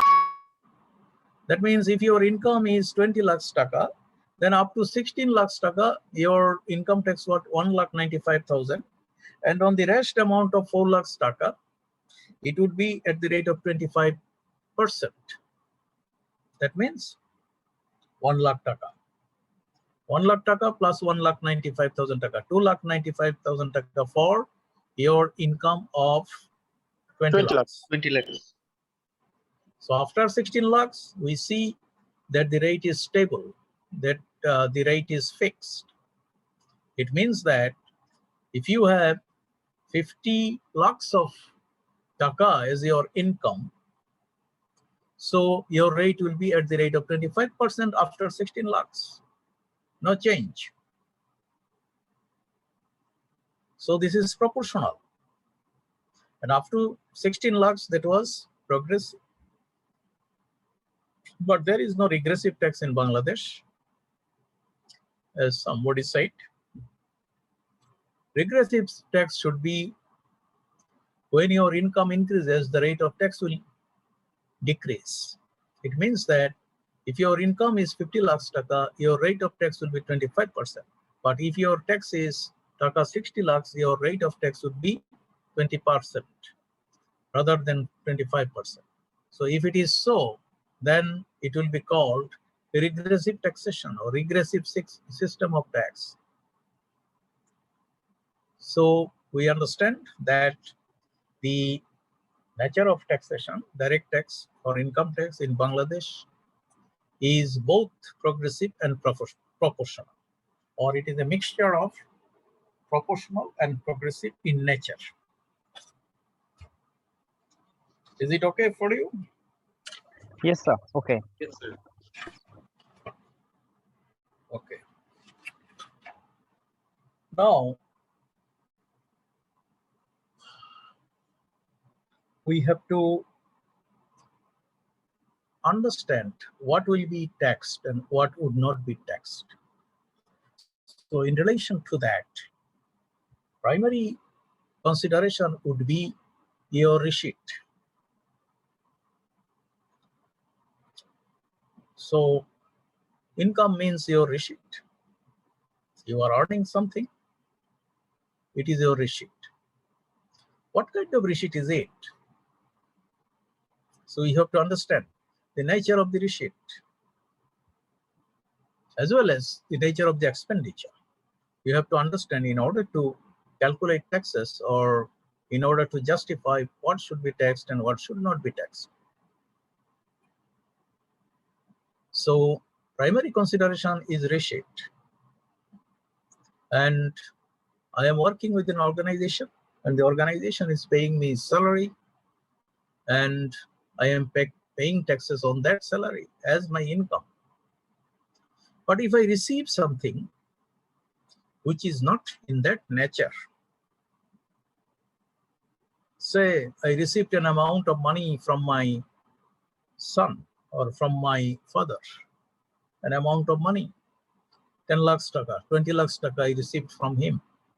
So would it be said that it is my income? Or if it is said that it is your income, then what type of income it is?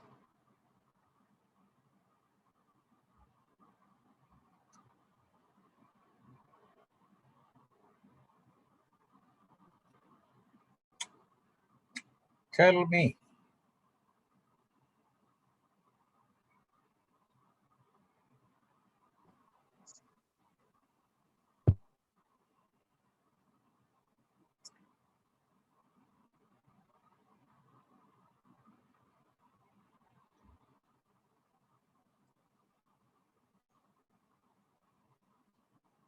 Any answer?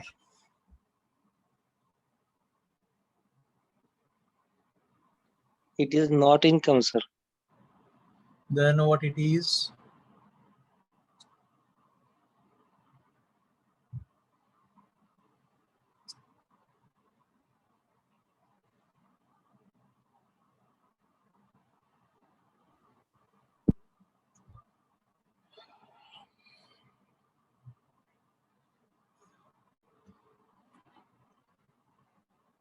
So the client comes to you and client says that my son has sent me 20 lakhs taka from the USA. So would it be taxed? Shall I show it in the return?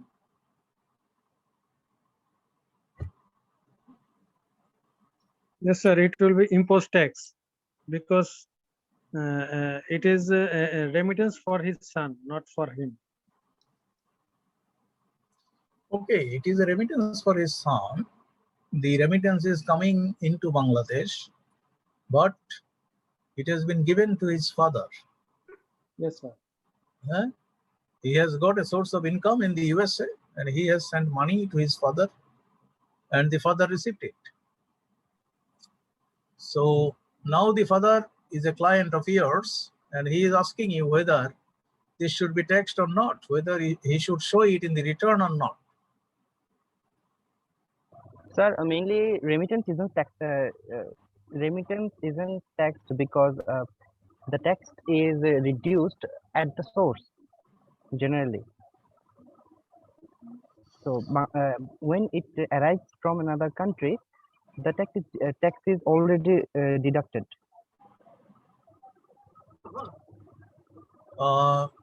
It's not like that. Whether tax is deducted or not, that is not the question. Remittance is coming into Bangladesh, but if the person concerned is a non-resident here, so when a person who is a wage earner in another country is an expatriate Bangladeshi and he is remitting money to Bangladesh, his income will be exempted from tax. That is okay. But my question is,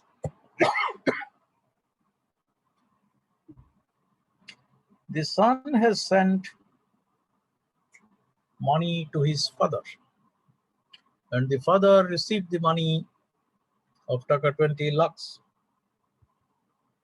Now the father says that I have received that money from my son and there is a document.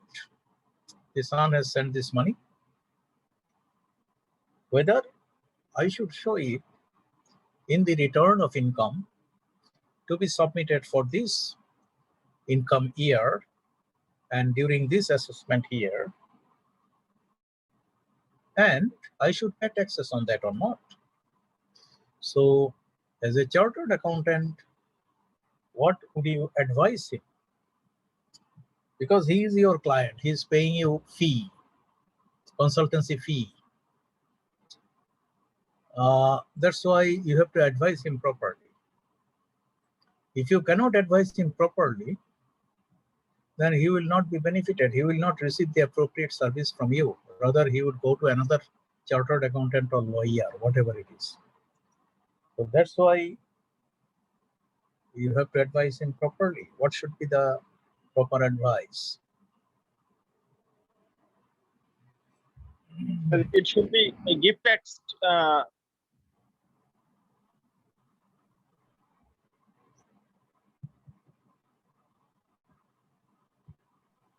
Yeah, maybe this is a gift.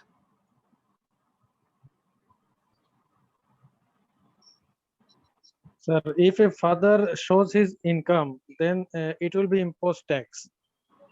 Though the fund has been sent from the other countries, it will be a remittance income for a concerned body, not others.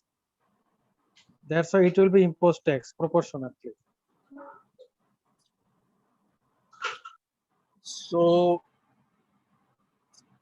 it is being sent from a person staying in the USA and he has sent it to his father. Maybe he says that this is a gift from my side.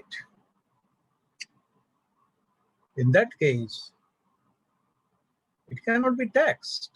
How can it be taxed?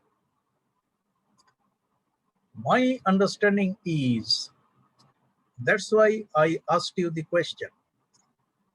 The receipt, what type of receipt it is? When I am earning from a company as salary, I am earning.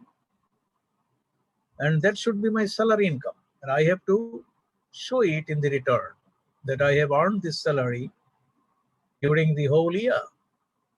And the amount stood at taka this and this. And my income is taxable, and I am paying taxes as per prescribed rate. But here, in this case, the person concerned, he received that amount from his son who is staying in the USA, and that cannot be his income on which tax could be imposed. Because this is a receipt, but it is a capital receipt, not a revenue receipt. So my question is whether every receipt should be taxed or not. The answer should be every receipt cannot be taxed. Generally, the revenue receipt could be taxed, not the capital receipt. This is a gift, or it could be a loan. If it is a loan, it's a capital receipt. If it is a gift, it is a capital receipt. And tax cannot be imposed on the capital receipt. Tax could be imposed on revenue receipt, nothing else. Am I understandable to you? Yes, I understand. Yes, sir. Yes, sir. Yes, sir. Okay. Can you explain that, sir? Sorry.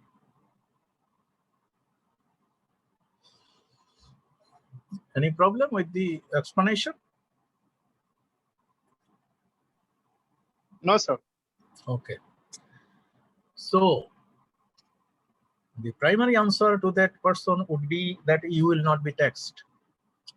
But when he asks you whether he is required to show it in the return or not, that part of the question is not answered by you.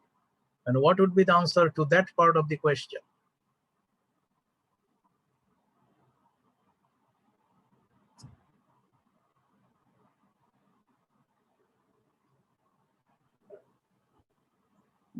Sir, since the transaction has been occurred by banking channel, so he should show the amount as income.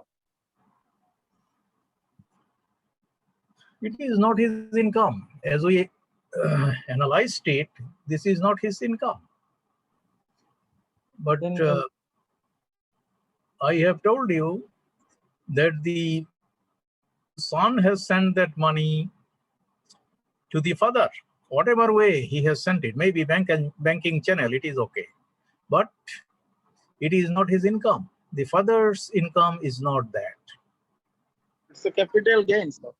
It is a capital receipt, even not a capital gain. It is not a capital gain. If you say capital gain, that is also wrong. It cannot be capital gain. It is a capital receipt. So what are the criteria of capital receipts, as per section or rules? Capital gain, you mean? No, sir. Capital receipt. What are you saying about capital receipt? What are the criteria about capital receipt?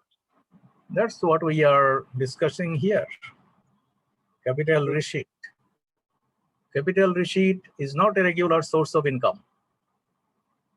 First of all, I am not doing any activity. I am not doing business. I am not working with any organization. I am not providing any service to anybody. And in exchange of those, I am not receiving anything. So if I have received in exchange of my services, then it would be a revenue receipt on my part on a regular basis. And it is a recurring expenditure for the employer. But here, what I have said, the person concerned has received an amount of money from his son. It is not a regular receipt. And he has not received it in exchange of some services provided to his son. It's a gift. So it has incurred now. Incurred means it has occurred now, and it will never occur maybe in the next few years. So this is a capital receipt because it's not regular in nature. Is it understandable to you? Yes, sir. Yes, sir. Okay.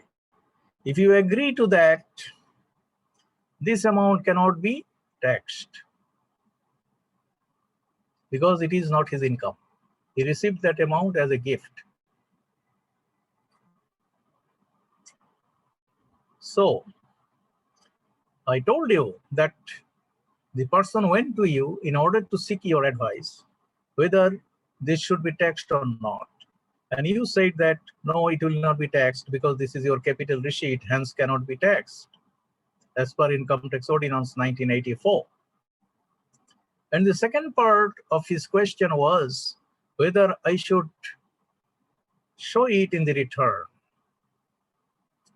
So that part of the question should be answered by you now. What should be the answer to that question?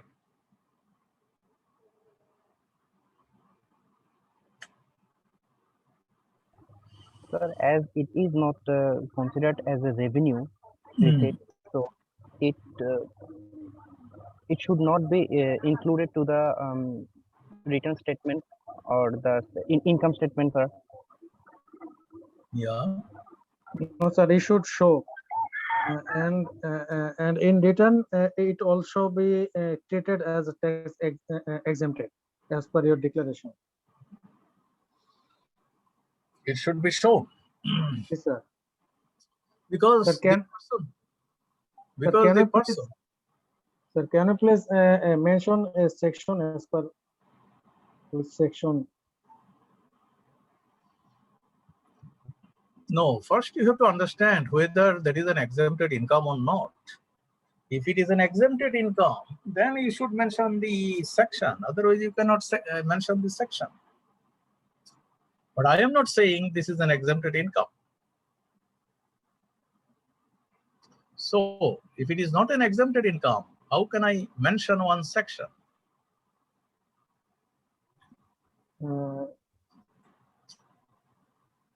Earlier, you have told that it is out of tax imposable amount. Yes, I said that. Yes, because this is a capital receipt. Then how can we treat this amount, sir? That is the question I am asking you. I told you that this is a capital receipt, so it cannot be taxed. So this is number one question, part of the question. So we have decided that this is a capital receipt and it cannot be taxed. It's very critical, sir. Wow. Sorry, tell me again. What should we do, sir? That is to be solved. What should we do? So do you agree that this is a capital receipt and it cannot be taxed? Do you agree or not? Yes, sir. Agree. Yes, sir. Sir, we agree. We agree on that. The first thing you have to agree. No? Because I have already imposed tax amount by the DCT, sir. The same case. You have imposed taxes on which amount? About 15 lakhs, sir. An amount has been sent by his son from London to Sylhet. Yes. Okay. And by banking channel, the DCT calculate the amount as a income. Who told you that DCT calculated tax on that? I am not saying that. I never mentioned it to you. Did I mention it to you that the DCC imposed tax on that? This, sir, the same amount has been calculated as an income because whenever I shown about the amount as a gift from his son, but the DCT disallowed. Did I mention it to you that the DCT disallowed it? No, sir. Then why are you saying that? Sir, he's saying from a personal experience, I think. You are saying that whether the amount will be treated as income or not, or should be shown in our return or not. Yes. That's why That's why I'm talking about that matter. No. So I am saying that that money was received by, say, Mr. X, and his son sent it to him. So now the question is whether this will be taxed or not. This is a gift from his son. So I said like that. So my question is whether this would be taxed or not. But some people, some students said that no, it will not be taxed.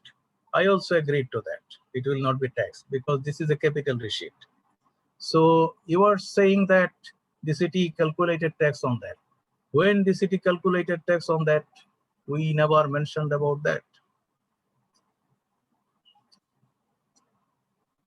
You have expressed your opinion, but you did not mention any section, sir. That's why I'm disagree about your express.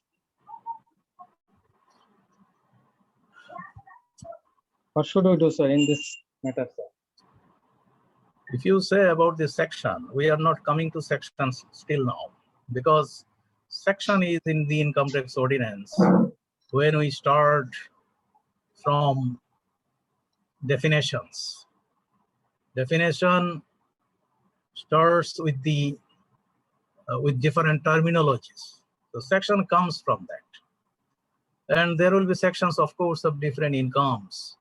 Salary income, agricultural income, business income, etc. So we are not discussing all those issues now. We are discussing a very particular thing, that money received from his son and the person came to you in order to ask whether this would be taxed or not. And you have to suggest him whether it would be taxed or whether he should show it in the return or not. That is the thing. The question of section does not come here. Section is not related to this issue. Okay, sir. Carry on, sir. As per your. So most of us agreed that this is a capital receipt and this will not be taxed. Sir. Because this is not his income. He received it as a gift. So this is not his regular income. He did not earn it. He did not get it in exchange of services provided to anybody or in exchange of products sold to anybody. So hence, this is a capital receipt and it cannot be taxed. So that's the first question. Answer to the first question. Second question is whether he should show it in the return or not. He should not show it in the return because this is not an income for him. This is a capital receipt. So capital gain could be taxed, but that should come under section 31. But this is not coming under section 31. It is not a capital gain. You should distinguish between the two. You should differentiate between capital gain and capital receipt. So there are some variations, of course. You should understand that. And here, the person concerned, that is your client, should show it in the statement of assets and liabilities, because he has to submit the return along with a statement of assets and liabilities. So when he will submit the statement of assets and liabilities, he will definitely show this income in the asset side of the statement of assets and liabilities, which is also called wealth statement or which is also called IT10B. So in that statement, he would mention that I have received this amount of money, taka 20 lakhs, as gift from my son. And that will enhance his asset. And that will also enhance his net worth or net wealth. So that is the answer to the second part of the question. So am I clear to you now? Yes, sir. Yes, sir. Yes, sir. Okay. Now, capital receipt and revenue receipts are very important for taxation purpose. That you have to know, and you have to know the concept. Why all these are needed. Same is the case with the capital expenditure and revenue expenditure. When there is a capital expenditure, it cannot be shown in the profit and loss account, and it cannot be deducted from the gross profit of the business. So when capital expenditure is there in the business, it can only be shown in the balance sheet, not in the profit and loss account. But of course, a depreciation could be calculated on the capital expenditure, which could be shown in the profit and loss account. And that's why we should know what a capital expenditure is and what a revenue expenditure is. So generally, the capital expenditures are expenditures for acquisition of capital assets. And those assets are used in the business for generation of revenue. And they will last for quite a good number of years. That is, the longevity of the capital assets in the business would last for long, say for 10 years, 20 years, 25 years, etc. A plant, a machinery, building, equipment, etc. All these will last for long. And the expenditures you are making for acquisition of those assets would be a substantial expenditure, and those cannot be shown in the profit and loss account. So if you mention one capital expenditure, it cannot be deducted from your gross profit in order to arrive at the net profit. So that's why this is very important to understand which are the capital expenditures and which are revenue expenditures. Sometimes capital expenditures are called capex. And when you acquire an asset, upgrade an asset, or maintain physical assets such as property, equipment, buildings, etc., all those expenditures would be related to capital expenditure. And these are generally fixed assets which are shown in the balance sheet. Do you have any understanding about the depreciation? Whether depreciation is an expenditure or not? If you can answer to that question.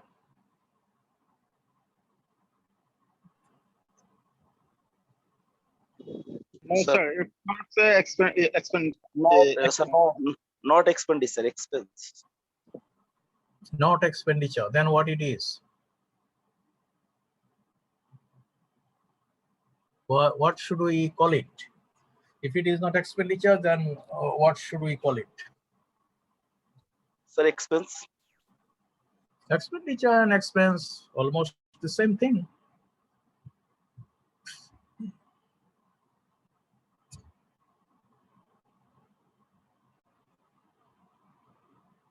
So it's an expenditure.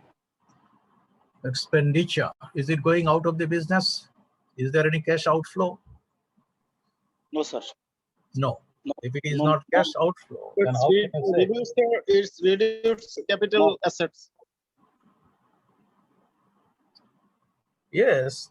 So what should be the answer? What should we call it? Whether we call it an expenditure or expense or something else. Then it's a non-cash expense. Non-cash expense. Okay.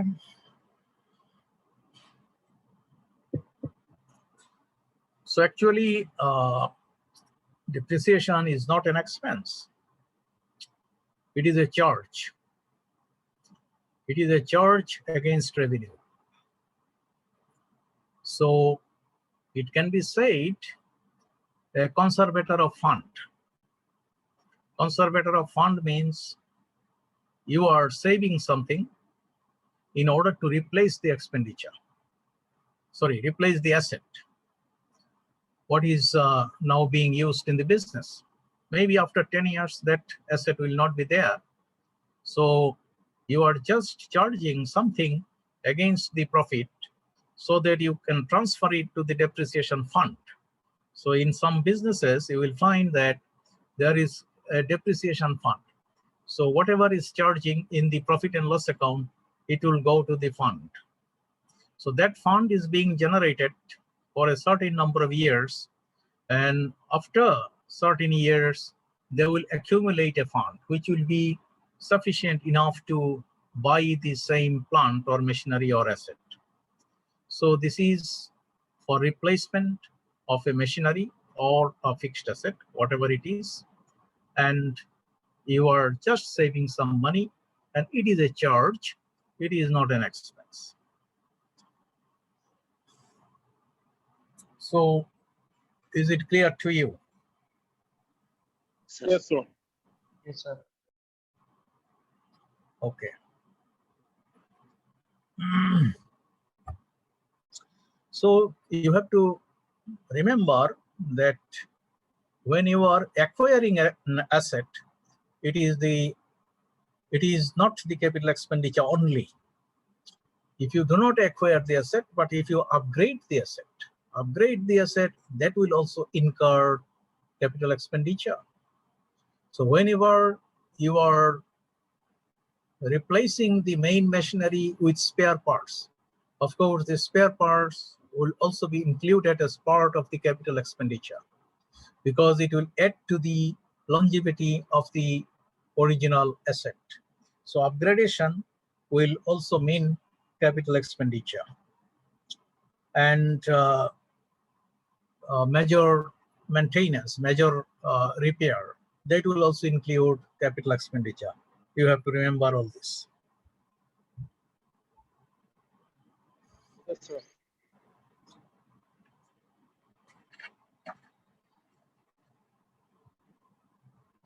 Okay. But with regard to the revenue expenditure, you understand very well that those are expenditures which are incurred during the year. That means they exhaust their utilities within the same year, generally like that. So there might be some revenue expenditures which are called deferred revenue expenditures. So what is a deferred revenue expenditure?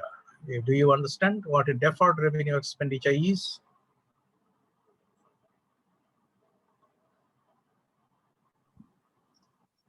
So expected expense for the future period. Projection. Expected what? Expected? Expected assumed expenditure for the future period. Assumption, not exactly, sir. Yes, of course. Assumption means it will have utility in the next year or in the next 2 years, something like that.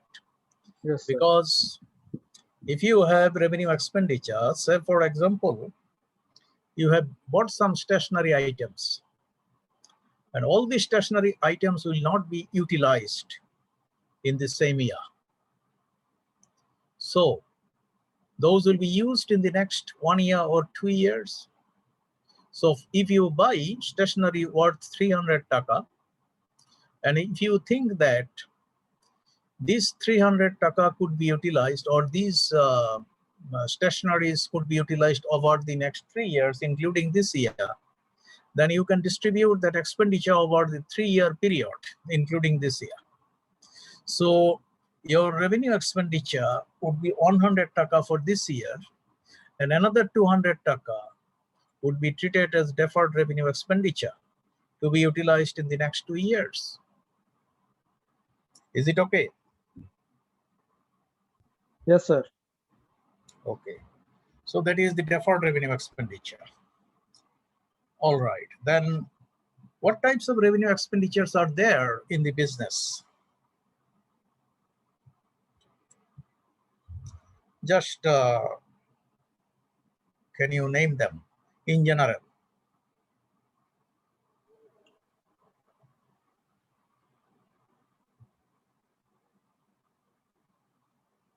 So administrative expense like salary, utility bill, house rent, office rent,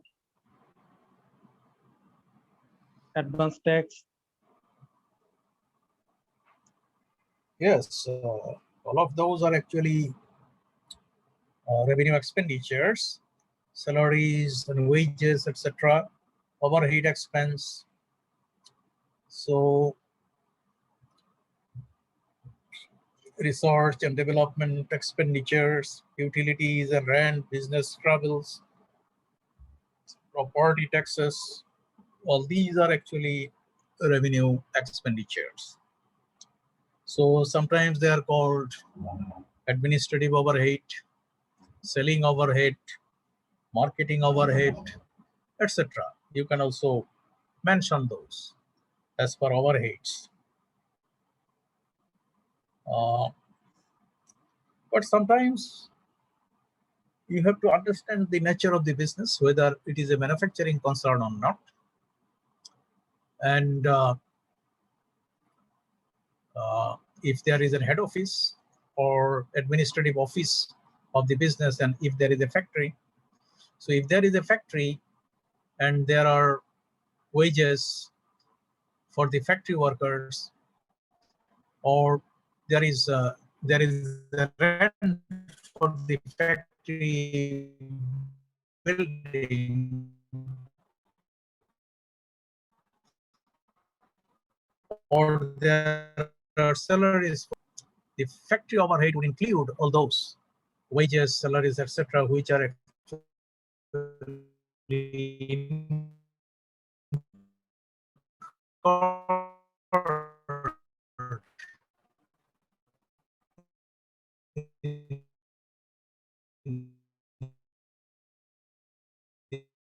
factory building rates in order to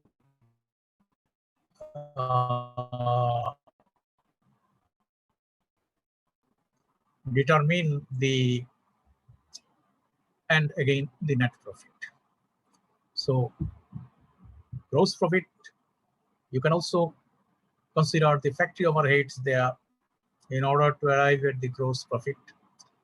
And in order to arrive at the net profit, you have to calculate all those overheads which are not related to the factory. So in that way, you can advise the company. Okay. So the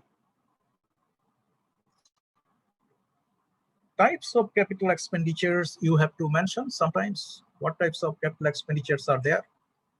Factory building, upgradation, expansion, vehicles, manufacturing equipments, computers, furnitures, etc. You can segregate all those fixed assets according to the nature of the utilities provided by them.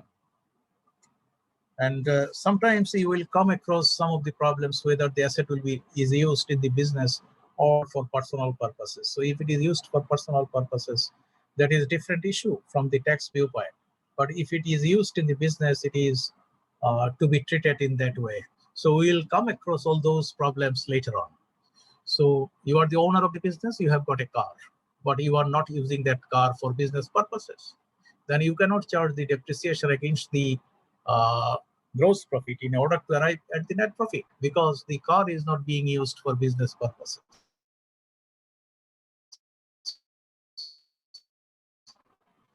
But if it is used for business purposes, so these are the very tricky issues which you have to consider while preparing the profit and loss account and the trading account.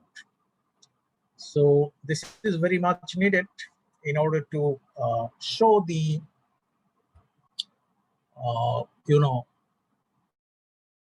per share for the shareholders. If the business is a big one and there are shareholders, they have to consider what is earning per share. What you have borrowed from other banks and financial institutions, whether you are running the business with the help of the borrowed capital or with equity capital. Because if you purchase one asset, which is a fixed asset, with your equity, then it does not have to incur any expenditure on interest. You don't have to pay any interest. If you have to pay an interest on the borrowed capital, your cost will be much higher. So from the competition point of view, whenever a person is using equity money in order to acquire a fixed asset, and whenever a person is acquiring an asset with the borrowed capital, he has to incur interest on the borrowed capital. That's why his business expenditures will be higher. So there is a difference in terms of competition and in terms of your cost and revenue. So these are very delicate issues. You have to think of it. You have to advise the company in such a way whether it will incur any cost for the company or not. If the company has the capacity to buy an asset with its equity capital, you have to advise the company to buy it with equity capital. But if the company does not have the capacity to buy the asset with its equity capital, rather it has to go for borrowed capital, then you have to advise the company to buy the asset with its borrowed capital, not to go with equity capital. So that's the way how you have to advise the company. Okay, so far, whether you have any question.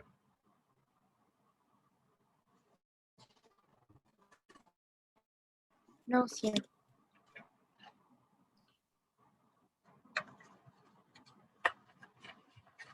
You No, have any sir. question? No, sir. No, sir. Okay, you have understood everything? We did. You did. Okay, good. If you have understood well, then fine.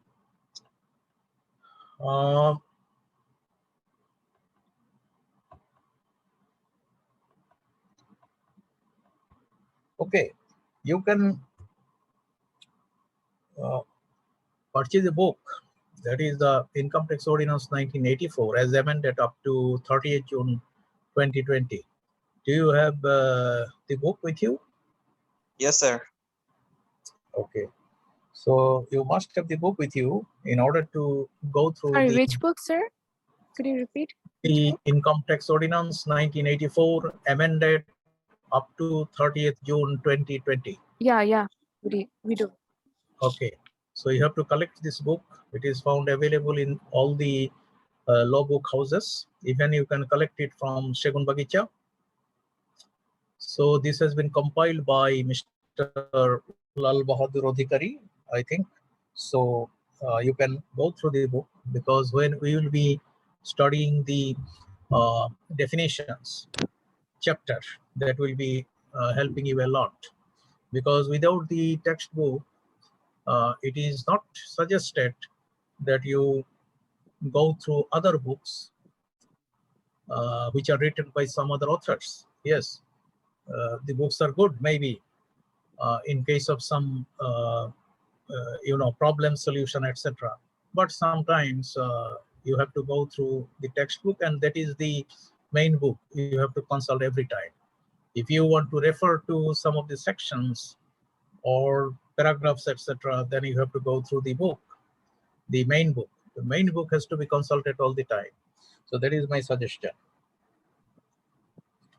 So in the next class, we'll be going through some of the definitions, and you please go through section 2. In section 2, you will find definitions in alphabetical order.